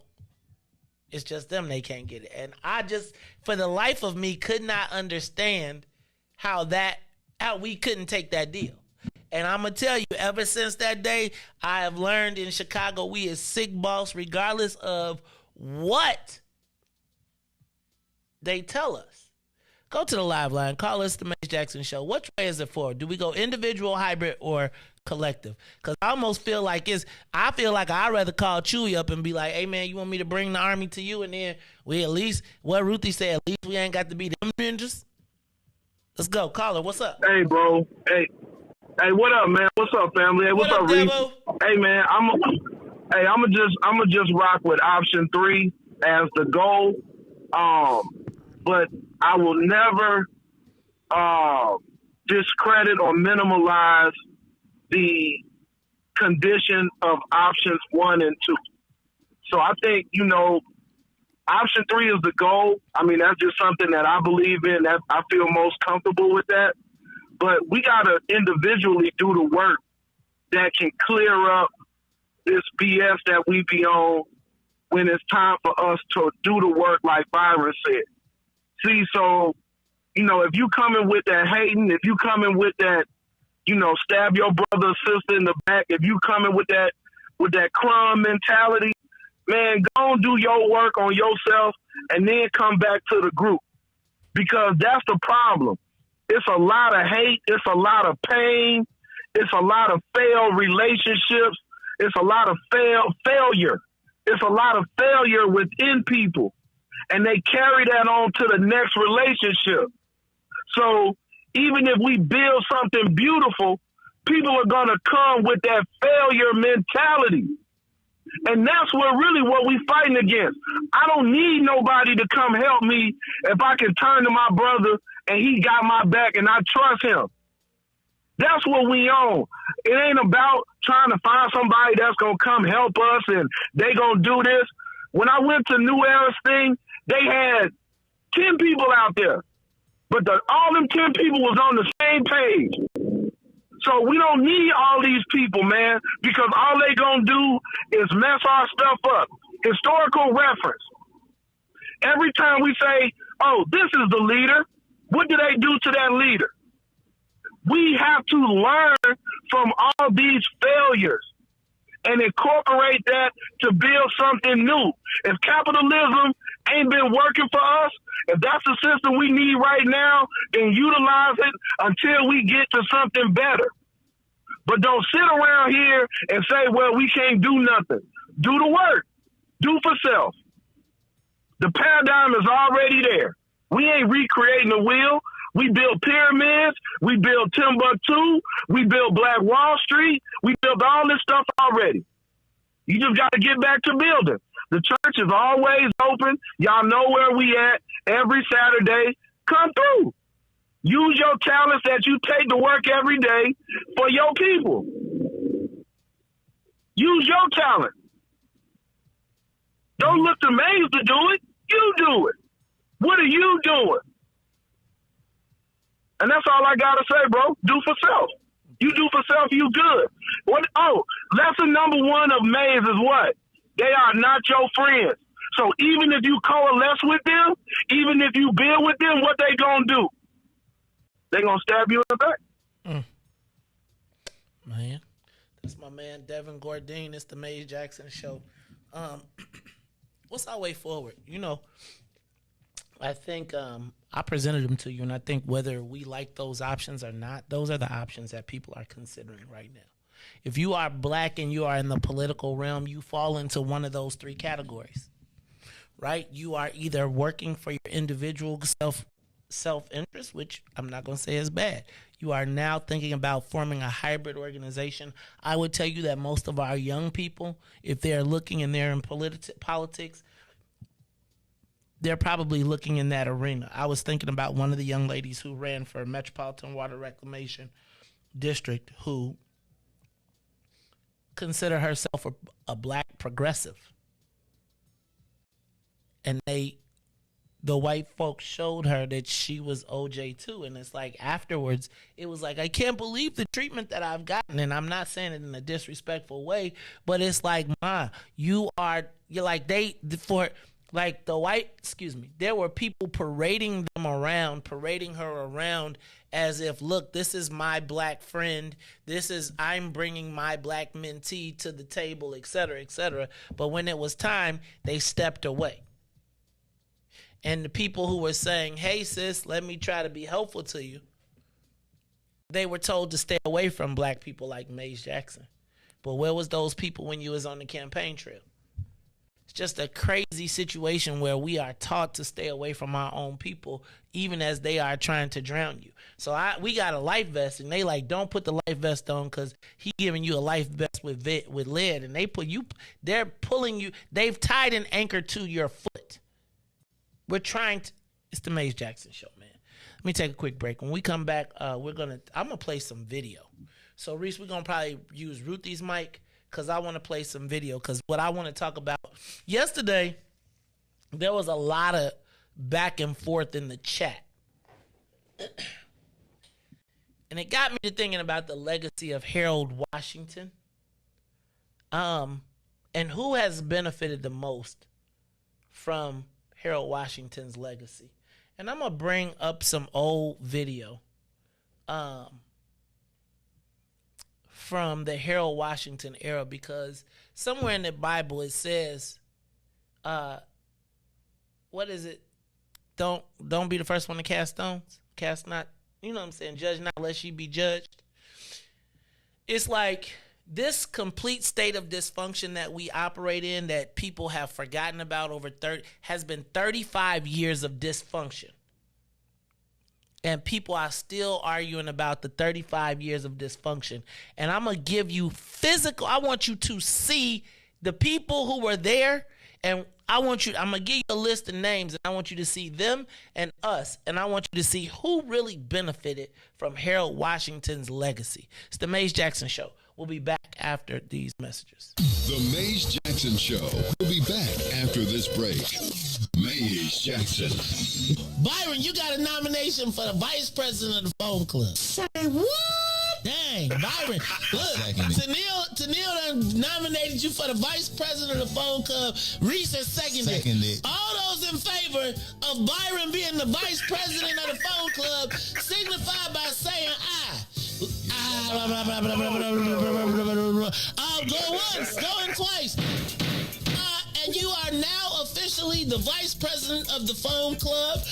So Byron, we will be expecting to hear from you regularly. So you and Katie will have an exec board meeting and let us know the rules of engagement on the phone. And Riis is now in your number one fan club. But you got to remember whose show it is, Byron. Don't forget, because Riis will have you thinking, you know how these millennials will do. I know who paid the bill. I know who paid the bill. Maze Jackson.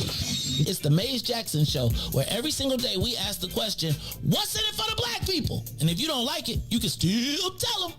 Maze said, we got Why money ain't free? Why can't you just give it to me? I don't want to work for nobody. I'd rather keep doing me. Why money ain't free? Why can't you just give it to me? I don't want to work for nobody. I'd rather keep doing me. Why money ain't free? Up in the morning with the frown on my face, 'cause I know it's another day that I gotta face now. For people I don't want to see, working at a job that I don't want to be, breaking my back to the bone with nothing to show. But I got dreams and goals. But as soon as I clock in, I'm ready to go. So there's one thing I gotta know. Why money ain't free? Why money ain't free? Why can't you just give it to me? Give it to me. I don't wanna work for nobody. I'd rather keep doing me. Why money? Why can't you just give it? Why can't you just give it? I don't wanna work for nobody. I'd rather keep doing me. Why money ain't free? Working in that 9 to 5, got your girl hella tired. Why won't they let me be? Now I understand why my mama always used to ask that I think money grew on trees. I got these bills after bills and they just keep coming. Working overtime, but my pockets ain't flooding. Yeah, my funds low. Adore life is gas.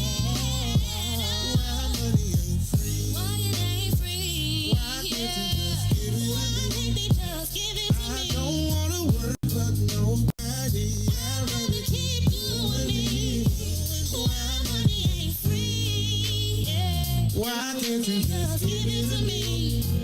I don't wanna work for nobody. I'd rather keep doing me. Why money ain't free? How the money ain't free. Every 5 minutes kids bothering me. They seem to think that money grows on trees. Always asking for allowance and claim one thing. Sick and tired of my funds being low. Spent the whole bag on the groceries at the store. Got a little something, but I need a little more. And I'm a single mama, you should already know. Why money ain't free? Why the money ain't free? Why can't you just give it to me? I don't wanna work for nobody. I'd rather keep doing me. Why money ain't free? Why can't you just give it? Won't you give it to me? I don't wanna work for nobody. I'd rather keep doing me. Why money ain't free? Why the money ain't free? Why money ain't free? Why money ain't free? Yeah, why money ain't free? WIIFTBPM. Uh-oh, what's in it for the black people? Back to the Maze Jackson Show. You are listening to the most dangerous show. This is What's in It for the Black People Radio. Maze Jackson. Maze Jackson, the most vociferous advocate for black people in the world. For Ruthie Moore, for Ty Stroger, I am the host of the Maze Jackson Show, asking every single day, what's in it for the black people? And if you don't like it, you can still tell them Maze said, Mayor Lightfoot, man, we ain't accepting that. We ain't accepting that. Let's go. Yeah.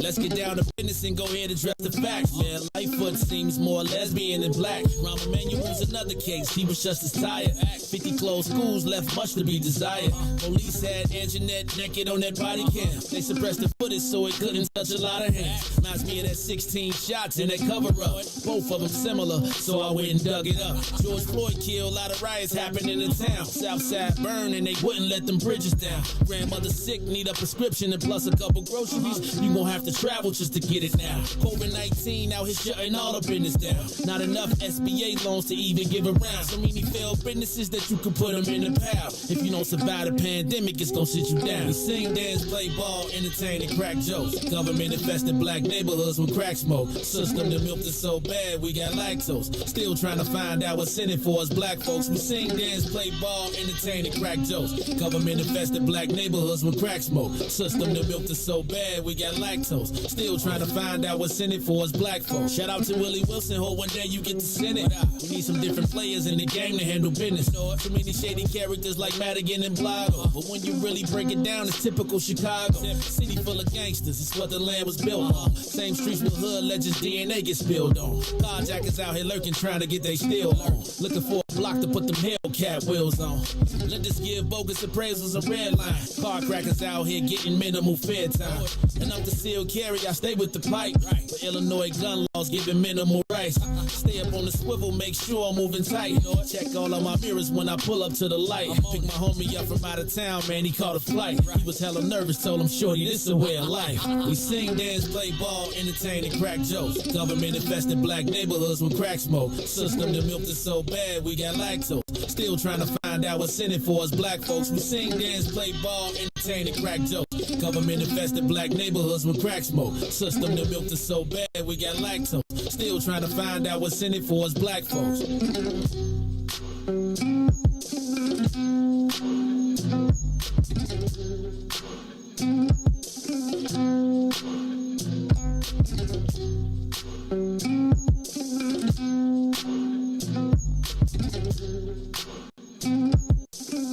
Wake up, Chicago! Wake up, world. This is the Maze Jackson Show. I'm your host, Maze Jackson. Got my man, DJ Riis, the rule on the ones and twos. Ruthie is out today, but shout out to Ruthie Moore, who was doing some research yesterday and sent me a video which sent me down a rabbit hole, which got me back out of as I climbed out of the rabbit hole. And remember we had just, maybe a few months ago, I played the video of Harold Washington's, the people who were celebrating or honoring the memory of Harold Washington. You know, I look at Harold Washington as a transformative figure in the black community, but I gotta be honest with you. I think he left us in a state of paralysis, of political paralysis, of political shock that we have never quite honestly gotten over. And I think it became so obvious to me yesterday as I was reading the comments from yesterday's show that we still have not gotten over the death of Harold Washington. And I don't know what it's going to take for us to get over it, but I got to put it in context. Riis, you know how there's, like, when somebody dies, you can really, some people fall off the cliff and they never recover. And and then there's the people that use it as fuel and say, mama would have wanted me to blah, blah, blah. I feel like that's what happened to us. Harold, and there was two parts of it. I think black folks in the context of Harold Washington didn't think about what Harold would have wanted long term, and they got caught in the short term pettiness that created fights, Riis, that lasted 35 years. People still walk around here talking about they ain't, and can I be honest with you? If you were to ask, like, say, for instance, in the case of like a Lou Palmer, when he was running for Congress, Harold Washington wound up doing the same thing to Lou Palmer, which was siding with someone else against his own people because he knew he had black people locked down, and he knew that you couldn't do anything to touch him with black people, so he could make his time with white folks and Latinos. And quiet as it's kept, no shade, it's like he is I feel like he is still the shining hero, but I gotta look at we are living in Black Groundhog Day. And we have been in Black Groundhog Day for 35 years. We wake up and the same things happen, and we have not advanced from that point. As a matter of fact, we've slipped, we've gone backwards from that point. But I thought this was so ironic in watching this video. Riis, turn up Ruthie's mic all the way, and I am going to, hold on, I gotta, wait, don't do it yet, because I didn't do what I think I need to do. I want you to, I'm going to play some video clips from Harold Washington, from the Harold Washington after he passed. And I want you to see where they are and where we are. And I gotta be honest with you, it's pretty striking. And then I'm gonna ask you to tell me who benefited the most from Harold Washington's legacy. I'm gonna ask you, Riis, now to turn up the volume, pump up the volume, dance. We're gonna play, listen to who we're gonna play. And look at what y'all did.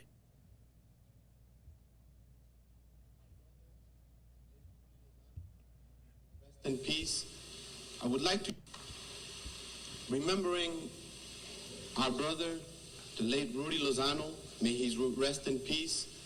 I would like to share with you a few words. With words of children and in the spirit of little giants all over this city, I pay tribute to Harold. Adios, querido amigo. Goodbye, dear friend. You came to our community to help build the spirit of unity. The seeds that we then sowed became the fruits that victory bestowed. You walked through our barrios, our neighborhoods, and touched our hearts. We worked together to make our lives better. Your work in Congress paved the way for progress. When others didn't care, you dared. To gain what was essential, you cultivated our potential. You made us see in 1983. We gained some more in 1984. We came alive in 1985. And with you, in 86, we became 26.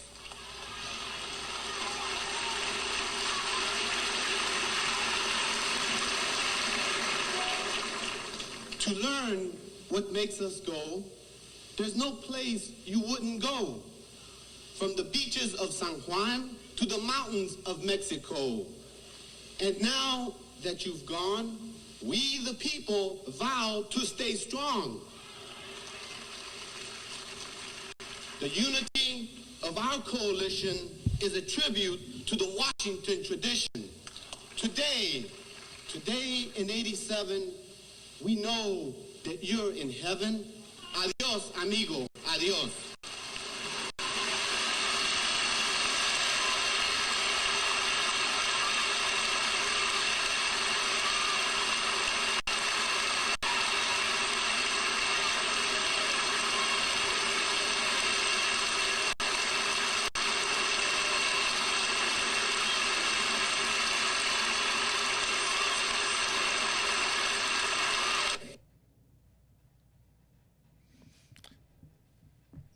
Chuy Garcia speaking at the funeral of our beloved Harold Washington. I gotta tell you, I thought it was important though. The thing, I want to keep showing you the legacy. I want you to tell me how we did. I must now play you another video.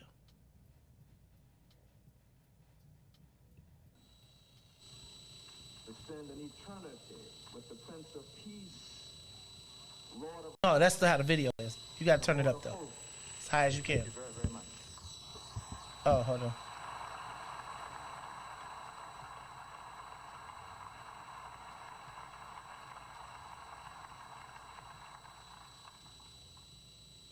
Give me a second, guys. Of the past, but only what you do for Christ. Today, Tim Evans. because this city has lost a native son. It's blurry. This is One who grew up here on these streets. One who was educated here in these public schools. One who succeeded here, right here, as we watched him overcome great odds. He gave us a lifetime of service, even when we didn't have sense enough to ask for it. He was that kind of man. College level, law school, as a lawyer, state representative, state senator, congressman, mayor, but not only that, a national leader for the urban agenda. And that day, no matter what, will never be turned back the way it used to be.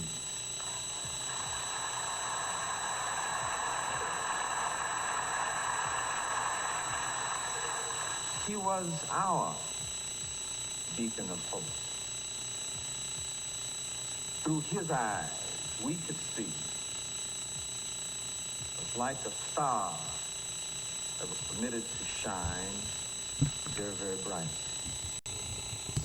I guess as I look at that flag in front of us, the one on my left and your right, the one with 4 stars,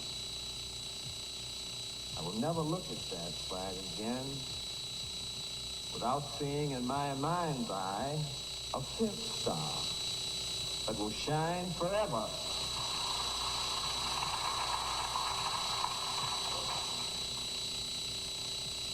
At this point, I guess our brightest hope has to be what is left. What is left? What is left is the legacy of his dream. You know it. Good housing, economic parity, fairness, equity, all of those things that make life worth living. He succeeded with that. Promises made, promises kept. He did his job well.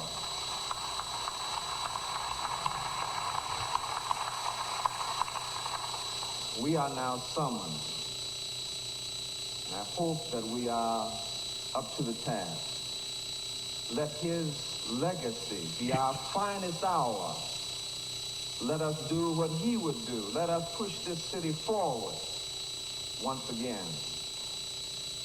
Sleep, my friends. Farewell, my friends. You have earned the right to spend an eternity with the Prince of Peace, Lord of Lords, the Lord of Hosts. Thank you very, very much. I want you to notice he talked about the legacy. He talked about the legacy of Harold Washington, and I thought it was important that let's look at both of those figures. But then I want to go and I want to do a little bit more because I want to show you some more people who were involved, some faces and some names that you remember. You may not remember, Riis. I'm going to go ahead and throw another one up here. And then I want y'all to talk to me after this. I want you to give us a call because it was important. Like Tim Evans talked about continuing the legacy. And then I want you to think about the trajectory of the black community. And then I want you to think about Chewy. And I want you to compare those two speeches. And I want you to think about where we are now. I'm going to go back to immediately following. And I want you to see some of the faces and the names that were there during this time. This is Dick K. Hold on, and we'll get some more people real quick. Come back up, Riis. Joe, can you tell us whether or not you believe that Alderman Sawyer has the votes to put together? There's Alderman Rod Sawyer right there. Entirely inappropriate. Well, we are. Pardon? I'm sick board committee working. You think he does? I do. You think he has the votes? I mean, most of the people coming out really don't want to talk about it at this point. That's but, it. They have been talking about it for the last 3 or 4 days, and they believe that it's not you. It's the Alderman Sawyer has put together the votes, claiming 13 of the original 26. Well, the 26 members of Mayor Washington's coalition, Because and I'm told that he picked up 15 to 16 votes last night at a meeting. Alderman Edward Burke is joining us here, and we will, maybe he can shed some light on it. Alderman Burke. Claiming that Alderman Sawyer Turn it up a little bit. Enough votes to be elected mayor. Well, I think it's presumptuous to speak about that matter here at the church after the services. I think that remains to be seen. But in Chicago, you don't have the votes till you put them on the dotted line, isn't that right? I think no matter what kind of legislative body you're talking about, that's the case. Will you predict when we might have the session that will elect the mayor? Do you think Well, I can only cite 11 years ago when Mayor Daley passed away that the council met. There's Alderman Tillman. His death. We've now had 5 days, so I expect that if history is any measure, that the meeting selected successor will be in the next 2 days, 2 or 3 days. And given the fact that they're now circulating reports that Alderman Sawyer has enough votes to be elected, it could be done that soon, within 7 days. The longer it takes, that means someone doesn't have the vote. Do you think it would be within the next few days? Well, I can only say that when Mayor Daley passed away, that was the case. It happened within a week. Thank you, Alderman Burke.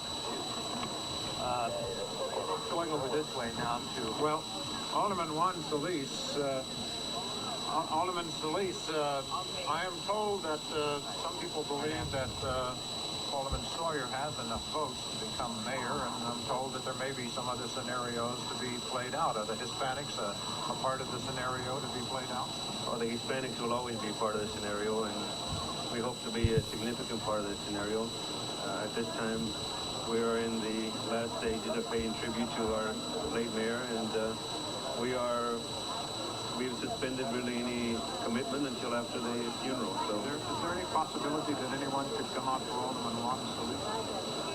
I'm not a candidate. Have you been offered for the candidacy, or has anyone talked to you about being? I don't want to comment on that. So I'm not a candidate. I understand that has been discussed. I'm flattered, but no, thank you. Dick, joining us now is Alderman Ed Smith, who will be a formidable force when the vote does occur in council. Alderman Burke thinks it will be within the next few days. Is there a name? As you know, the reports are circulating that already Alderman Sawyer has enough votes to do it. Well, I've heard all kinds of reports, but until you can see the actual numbers, until someone gets together and calls a city council meeting and we actually see who the names are, then we don't know that. But I can assure you one thing. I will be formidable in this process, and I will have something to say about who's going to be mayor of the city of Chicago. She'll be one of the 50 votes, but I guess what we're angling for is if that vote occurs in the next couple of days, can you foresee... Can you turn up this little? That's it. Locked up? Well, I don't know. I cannot say whether he has it locked up or not. That determines who's got 26 votes. And if you have not achieved 26 votes, there isn't anything to talk about. Well, whoever becomes mayor. Here's one of the candidates, Alderman Danny Davis, who publicly declared himself on Friday to be a candidate and participated in some negotiations over the weekend at Alderman Osterman's office and others. Alderman Davis, the consensus is this morning that Alderman Eugene Sawyer has now locked up enough votes to become the successor to Mayor Washington, but that there are still some scenarios to be played out. How do you view it? Whose consensus is that? Well, Alderman Beaver said that, Alderman Henry said that they have enough votes that they... Well, it's been my experience that when individuals get 26 votes in this situation, they generally call for a special meeting of the city council for the purpose of electing a mayor. I have not received notification of any such call. And so you don't believe that has been achieved? I believe when that is achieved, there will be notification of a special meeting for the election of a successor to the Honorable Mayor Harold Washington. I have not received any such notification. Therefore, my logic tells me that no one is prepared to do that. You think that there may be other scenarios then still to be played? Obviously, there must be. There obviously must be. So you don't think the negotiations last night produced anything? I'm told that. Alderman Henry says they have. I have not seen notification of any call for a special meeting of the Chicago City Council for the purpose of selecting a successor to Mayor Harold Washington. When I receive such a notice, then I will take the position. This is his legacy. Worked out. He's absolutely right. As Alderman Burke said, in Chicago, you got to get it on the dotted line. Paul Hogan is standing by. Dick, we have Alderman Caldwell and Alderman Bobby Rush standing with us now. And you've seen the reports. You've heard the reports that it's been arranged. Sawyer's to be our next mayor. There's a faction, and especially... I object to your categorization that it has been arranged. I definitely object to that. I think that, if anything, and I think that our conversation is a bit sub rosa because we should be about the business of interning the internment of our fallen comrade, our leader, and really not talking about this. But this characterization of an arrangement, I do in fact object to. That if anything, there may have been conversations occurring that have, in fact... He went out. He went out the door. A definite leader has emerged, and in... Well, let's not say out the door. ...that our departed leader gave to the press, He said that a leader must be one who can not only take the reins of power, but keep the reins of power. And leadership is one of those qualities that must be exerted at this juncture in time as forever. Alderman Rush, you were there with Tim Evans yesterday negotiating. Alderman Rush. Basically, I know that there's a lot of backroom arrangements that's going on, but nobody has the vote. I object to that arrangement. Nobody has the vote. It's a bunch of hogwash. I've talked to aldermen on both sides. Some aldermen who were supposed to sign or supposed to be made a decision. They said they have not made a decision. It's still a very fluid situation, and we certainly don't expect to have us be appointed or voted on the mayor in any time in the next day or so. But it's 16 or 17 of those white aldermen who met yesterday have in fact agreed to support Gene Sawyer. Wouldn't you agree that there was a real possibility? I talked to some of those aldermen, and they've informed me as early this morning that they have not signed anything, that they have not totally committed themselves. It's a very fluid situation that exists right now. Well, we have Alderman Luis Gutierrez here, who has been standing by with us. And Alderman Gutierrez, would you please give us your view? Do you think that it's been wrapped up? Do you think that Alderman Sawyer can capture the mayor's place? I don't know about that. I say that we have to keep integrity of the process, and that's very, very clear. I say that there were 26 votes for reform, and that no one should cross a line in depth, which they would not do in life. You very well know, and the commentators and the reporters know, that there were people that were part of our coalition that really weren't very happy with Harold Washington many times. But God, they didn't cross it when the man was alive. And the wrath of the people is going to, these tears are going to dry. This mourning process, the tears dried. And the tens of thousands of people that walked by that coffin during the last 3 days, that wrath is going to be felt. And that is the public pressure. I don't think the mayor sometimes didn't have 26 votes, Dick, in the city council. He didn't have them. You're talking He about didn't have them. Sawyer. But he didn't have them, Dick. You know he didn't have them a lot of times in the city council. And he'd get up and he'd talk to you, and you'd get on the news. And what would happen the next day? He'd have 26 votes, Dick, and that's what's going to happen. The public is going to play a role because that's Harold Washington's legacy. Well, we'll find out about part of that tonight because there's a big rally tonight over at the pavilion. And then it was from there. You could turn this one down. I'm going to go back because I got one more video that I think is important that you all see because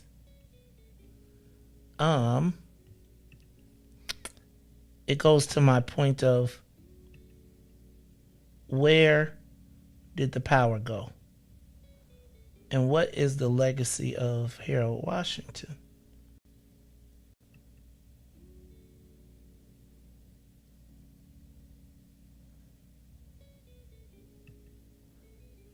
Remember yesterday I introduced you to somebody that you didn't know very well, and I told you that Robin Kelly and all of these people were that they were undermined by the progressives, and I asked you who was the people who benefited. Do y'all remember when I told you that Chuy Garcia and David Orr have emerged as the two most formidable people in the political world in Cook County outside of J.B. Pritzker? And then I showed you Chuy Garcia making his speech at Harold Washington's funeral. Y'all know how y'all love a rhyme and alliteration, so we was clapping and amening. And did you hear Luis say, our tears are going to dry? Well, their tears did dry. I also want to point out to you that all of those Harold Washington advocates, where did they go, Riis? In Chicago, when Daley got them, they were up and out. Edie, you said that, this ain't shade. Edie, you said that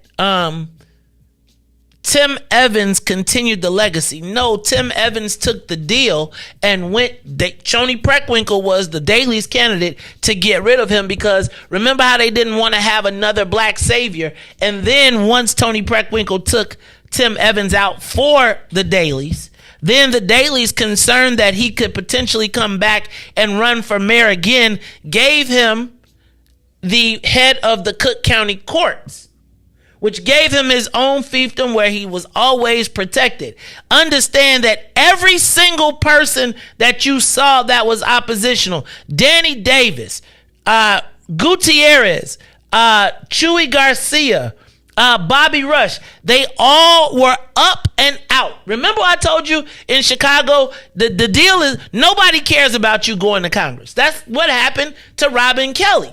Up and out. If you are a danger or a threat, then they send you to Congress. Remember Rahm Emanuel? When Rahm Emanuel became too powerful in Chicago because he was raising money, they sent him to Congress. When Barack Obama could have been a threat to President to Daley, they sent him to the Senate. Understand, y'all, the game is the game, and we have missed it. Now, if they talked about a fight going on, or not a fight, but a meeting that was going to happen later that night at UIC. That is the meeting that officially destroyed black unity for years to come, and everybody played a role in it. All of the seniors. There was nobody good in the process because guess what? Tim Evans was Robin Kelly. He was the light-skinned, progressive, looked good, had the, right? And they threw Eugene Sawyer. They called him they used black people to call him every type of Negro, blah, blah, blah, blah, blah. Now, Gene Sawyer could have, and quite frankly, while he was there, because he knew how to maneuver and was part of the old school, helped both sides. He made more millionaires, actually, than Harold Washington, but we ain't gonna talk about that because y'all don't want to hear that. Now, I want to bring to you the other point that I think that so many of us missed. Even as the power dynamics go, and I was looking at some of y'all showing me pictures of David Orr, and David Orr for years and years got to run under the radar, and he got to be, I ain't gonna lie, I used to think David Orr was really a cool dude, right? Because he was one of Harold Washington's legacy guys, blah, blah, blah, blah, blah. He went on to be a good government guy, and he always positioned himself as the fighter of good government against all of the old machine politics. But realistically, what he did was he shifted the government away from patronage into this Michael Shackman thing. And then what started to happen is black people started to get pushed out of government jobs. So now you have a place where now the people that are under him tell you that when they find black people, they're qualified. They don't do patronage hiring. They do only qualified hiring. But the person that's kicking everybody out donates to them. Now let me play something to you, because y'all running around here forgetting who people were. Did you know that David Orr was the mayor before Gene Sawyer? And you forgot all about him, right? Check this out. Here we go. At 11901 South Ashland Avenue at 10 a.m.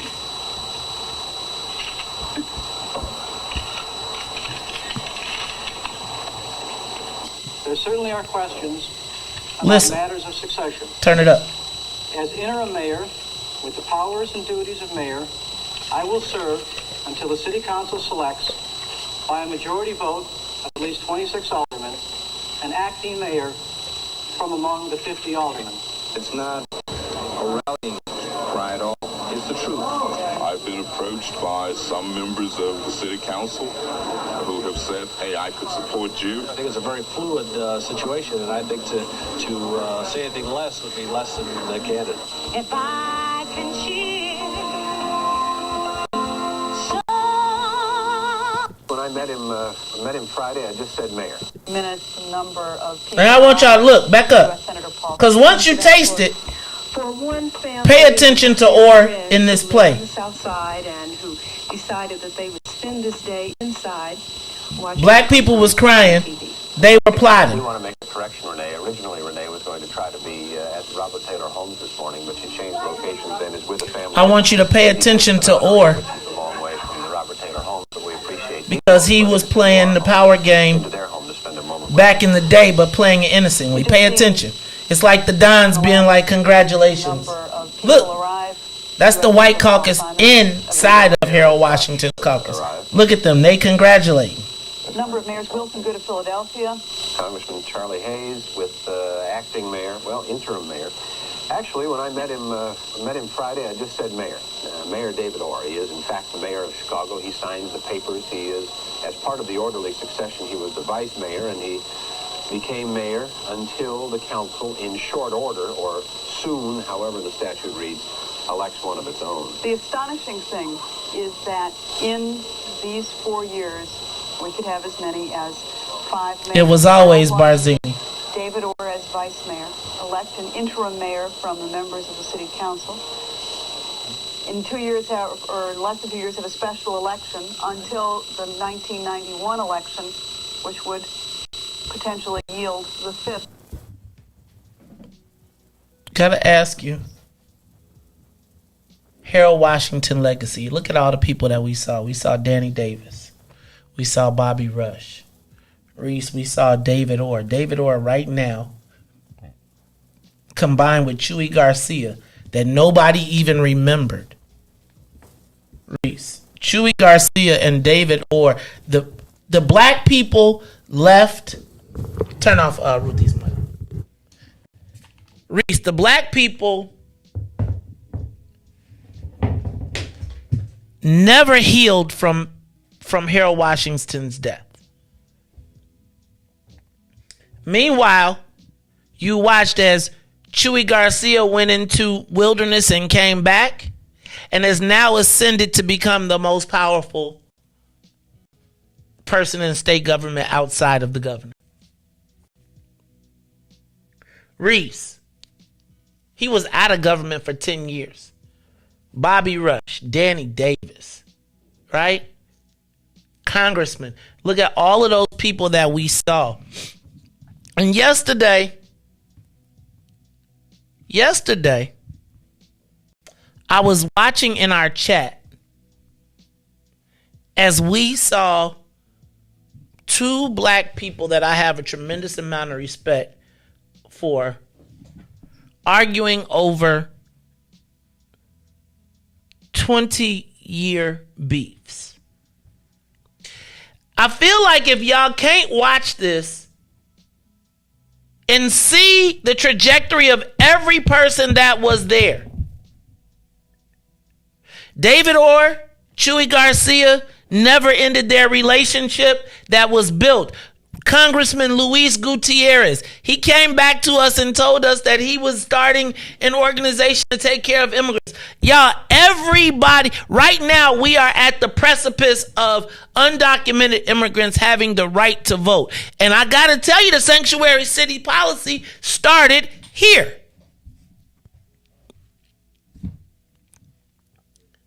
And now, 35 years later, poised to take the most advantage, because I gotta tell you, black people been fighting. Y'all, and if you were to go back and ask the black people who called Eugene Sawyer Uncle Tom, who castigated him, who dogged him, who sent the man to death and barely caring about the fact that he was a black mayor,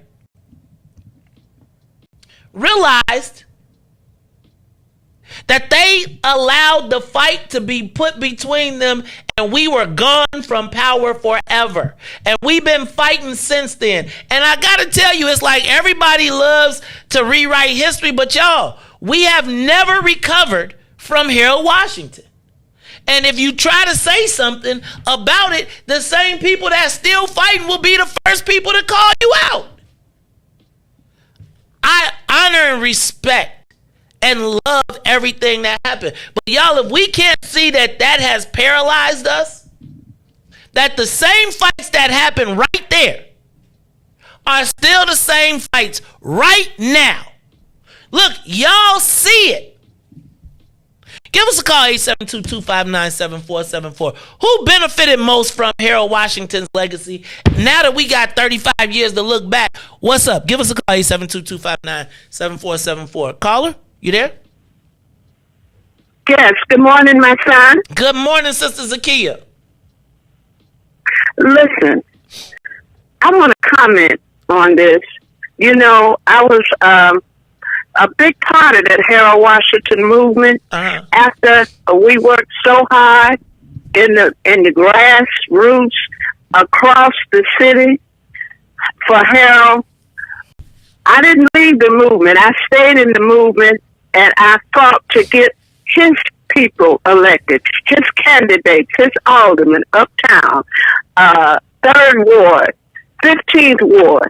So the point I'm making is I was out there in that movement, so I was exposed to a lot of things, and some, of course, I'm not going to go into. But I just want to tell you about the fight that he had.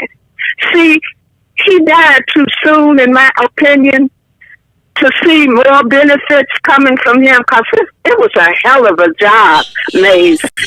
Him down there fighting the white haters of black people in those city council meetings. You know, we would fill it up. We'd fill it up downstairs, upstairs, and in the hallway. Because when there was a problem, Mayor Washington would come to the community, and we would come to the city council meeting. So we saw firsthand the Ed Burks and the Badoliaks and the other old, what's his name, that's dead, that's busting hell wide open. I can't think of his name right now. But anyway, we saw all of that. It was a hard job for him. He had the people. He had the black community. He was bringing, that Harold Washington movement had brought us together. You would have had to been there to recognize unity. And it wasn't enough time. Can you imagine Didn't Robin Kelly say that? He had? Didn't Robin Kelly just tell us that? So, and you hit on something right there. I don't know what. But let me tell you, that's my point. I don't know what. We talking about how much time he had or not, and I'm with you on the fact that we were all devastated by the fact that it happened, but we never recovered. And the fact of the matter was, while we was crying, people picked up the mantle, and now they about to hit us over the head with it. Go ahead. I'm sorry. But, Maze, I understand that, but I just want to stay on point now. You know you're talking to your elders. I have to stay on point now because I forget it. Okay. I think after Mayor Washington was killed, we could have benefited under Alderman Sawyer. I really believe that because the people were united. Hey, we were on it. You hear me? But it was certain people that caused that division. And I've heard Congressman Bobby Rush say if he had to make that decision all over again, he wouldn't have made the decision he made at that time because they messed it up. I mean, they dogged Alderman Sawyer out. He fell out.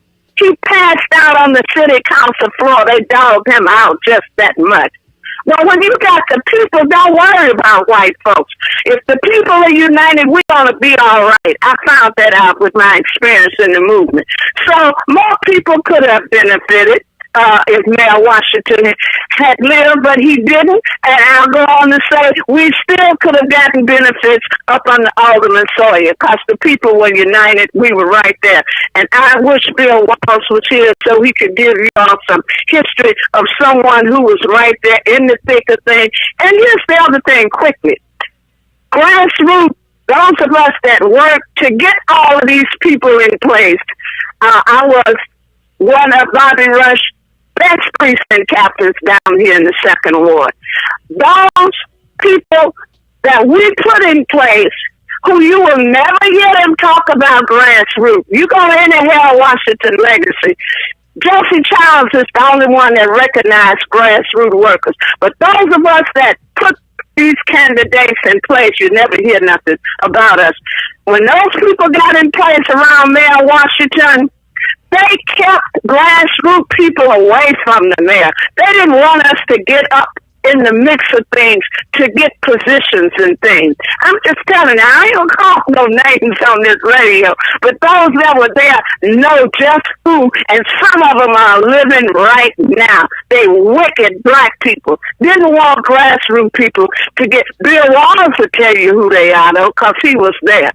But, you know, You're right. We're still injured because we witnessed a victory. See, I know what a victory is. I've been part of a victory. The Harold Washington movement, the Million Man March, Boycott Chicago Fest. I've been part of victories. I know what a victory is. I know what black people can do when they unite. That's why I support younger generations, because I want them to come on with it, because that's when the change going to come. These old heads got to die, because they just dropped the ball, brother. Y'all better come on with it. That's all I got to say. Because I get emotional. I get emotional too, Sister Zakia. And I'm just telling you, I watched about 2 hours of this funeral, and I just watched people go back and forth.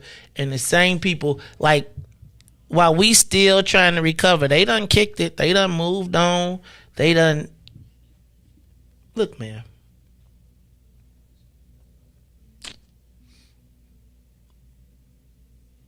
I told you all that when I got in the game, traditional as a regular Democrat, right? I could tell you honestly that from my vantage point initially, I have not always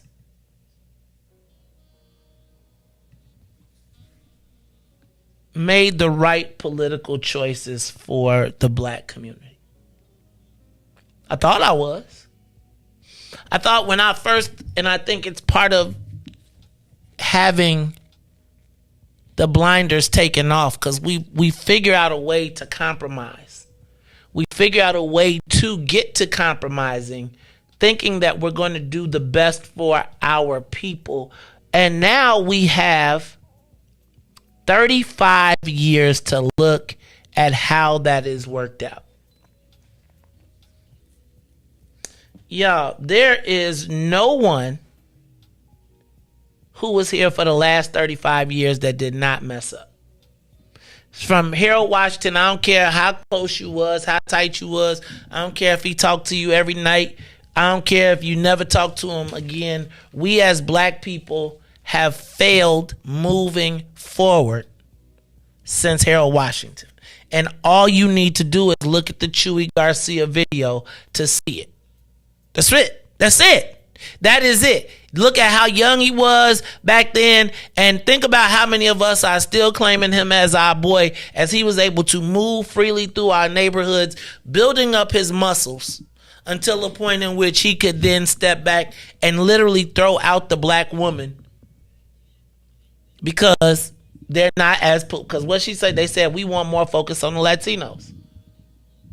I want you to put in, if you thought, this is the example of politics. So Harold had to make a coalition with the Latinos to be able to get to 26. Is it me? It ain't me. He had to make a coalition with the Latinos to get to 26. That's how they passed the sanctuary city policy. Right? And that sanctuary city policy has now blossomed into what it is now. That was politically expedient. Now, and I'm going to say that Harold had a hybrid operation. And the challenge with the hybrid operation is once you get to hybrid, there are going to be people that are going to be boxing you out because they don't want you to be worried too much about your thing. But I got to tell you, when people say, Harold couldn't get to us because the people didn't let him get to us. No, he told them don't let him get to me. Because then I'm going to have to be accountable for some of the decisions that I'm going to make, that because we black and emotional, I have a hard time explaining it to you. But right now, so let's just be clear. How many people like the sanctuary city? How many black people like sanctuary city policy that exists now? Now, probably not a lot of us. But if you look at the legacy of it right now, guess who benefited the most? That's your king. No shade. But right now, if they get to the right to vote, we will have to thank our king. Probably never recognized that it would turn into this. To the point where now his allies are now coming to take us and to subjugate us. And that gets me to my question of, have we learned yet? Have we hit rock bottom yet? What is the plan? Who is having the conversations right now? Because, yo, family, you now have 35 years to look at. Like, if we went down the list and you took, so let's go. Let's start down the list. Chewy Garcia, 35 years later, win or lose? Win. David Orr, 35 years later, win or lose? You ain't even know David Orr till I told you yesterday. Win. 35 years later, Danny Davis. Win or lose? Black people. 35 years later, Bobby Rush. Win or lose? 35 years later, Sanctuary City.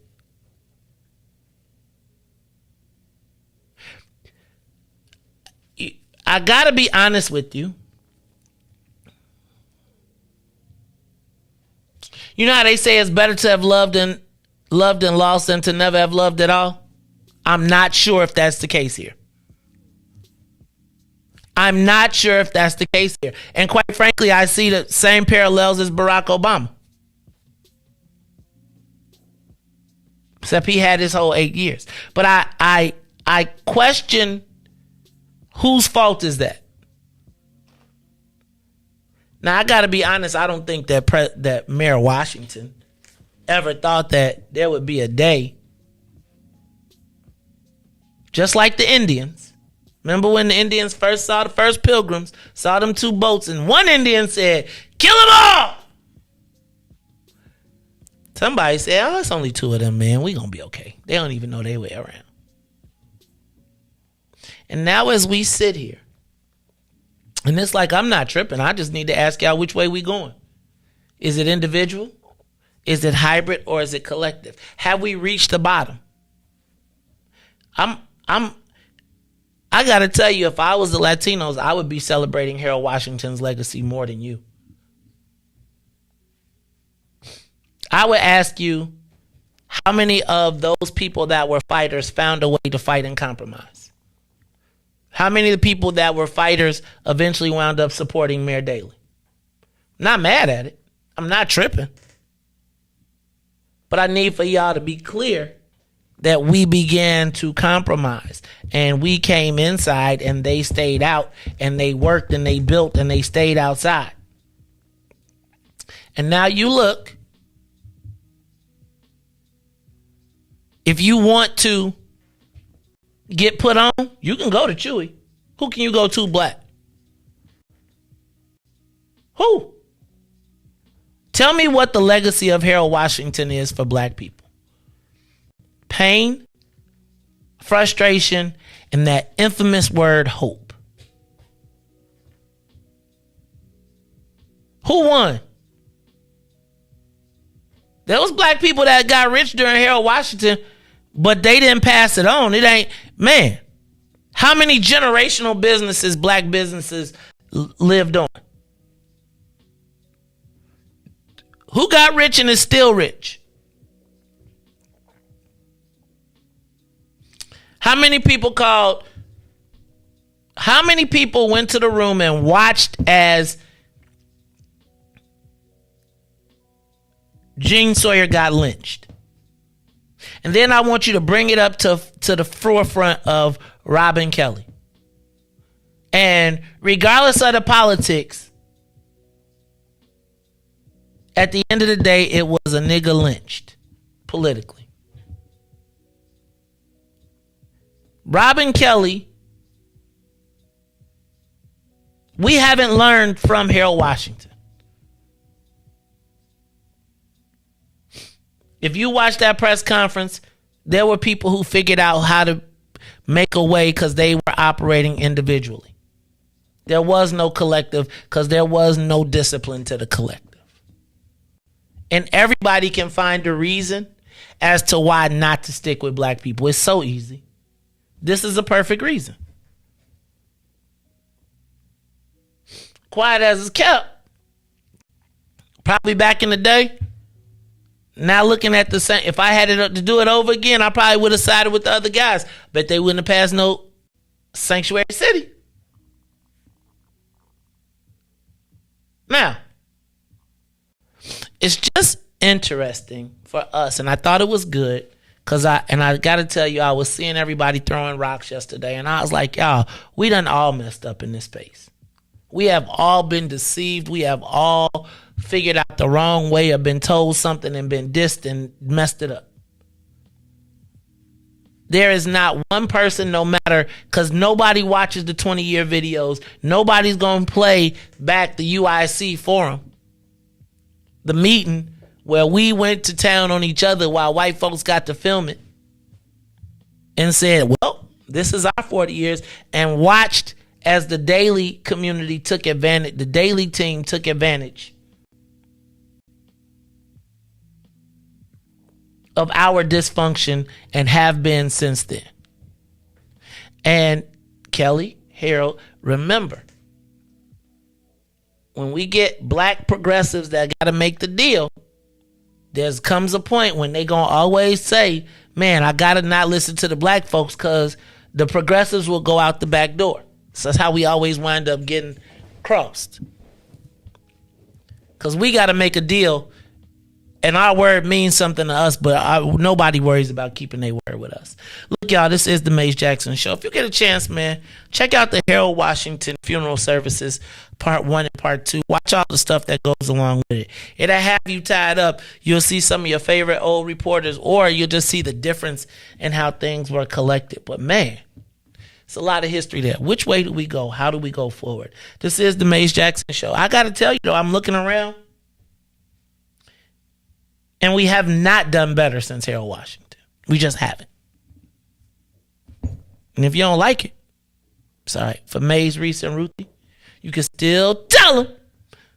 We ask what's in it for the black people every day, and if you don't like it, you can still tell them, Maze said we out of here. Peace. Let's get down to business and go ahead and address the facts, man. Lightfoot seems more lesbian than black. Rahm Emanuel's another case, he was just as tired. 50 closed schools left much to be desired. Police had Anjanette naked on that body cam. They suppressed the footage so it couldn't touch a lot of hands. Reminds me of that 16 shots in that cover up. Both of them similar, so I went and dug it up. George Floyd killed, a lot of riots happened in the town. Southside burned and they wouldn't let them bridges down. Grandmother sick, need a prescription and plus a couple groceries. You gon' have to travel just to get it now. COVID-19 out here shutting all the business down. Not enough SBA loans to even give around. So many failed businesses that you can put them in the pile. If you don't survive the pandemic, it's gon' sit you down. We sing, dance, play ball, entertain, and crack jokes. Government infested black neighborhoods with crack smoke. System that milked us so bad, we got lactose. Still trying to find out what's in it for us black folks. We sing, dance, play ball, entertain, and crack jokes. Government infested black neighborhoods with crack smoke. System that milked us so bad, we got lactose. Still trying to find out what's in it for us black folks. Shout out to Willie Wilson, hope one day you get to send it. We need some different players in the game to handle business. Too many shady characters like Madigan and Blago. But when you really break it down, it's typical Chicago. City full of gangsters, it's what the land was built on. Same streets with hood legends, DNA get spilled on. Carjackers out here lurking, trying to get they steal on. Looking for a block to put them Hellcat wheels on. Let us give bogus appraisals a red line. Car crackers out here getting minimal fair time. And up the seal carry, I stay with the pipe. But Illinois gun laws giving minimal rights. Stay up on the swivel, make sure I'm moving tight. Check all of my mirrors when I pull up to the light. Pick my homie up from out of town, man, he caught a flight. He was hella nervous, told him, shorty, this a way of life. We sing, dance, play ball, entertain, and crack jokes. Government infested black neighborhoods with crack smoke. System that milked us so bad, we got lactose. Still trying to find out what's in it for us black folks. We sing, dance, play ball, entertain, and crack jokes. Government infested black neighborhoods with crack smoke. System that milked us so bad, we got lactose. Still trying to find out what's in it for us black folks.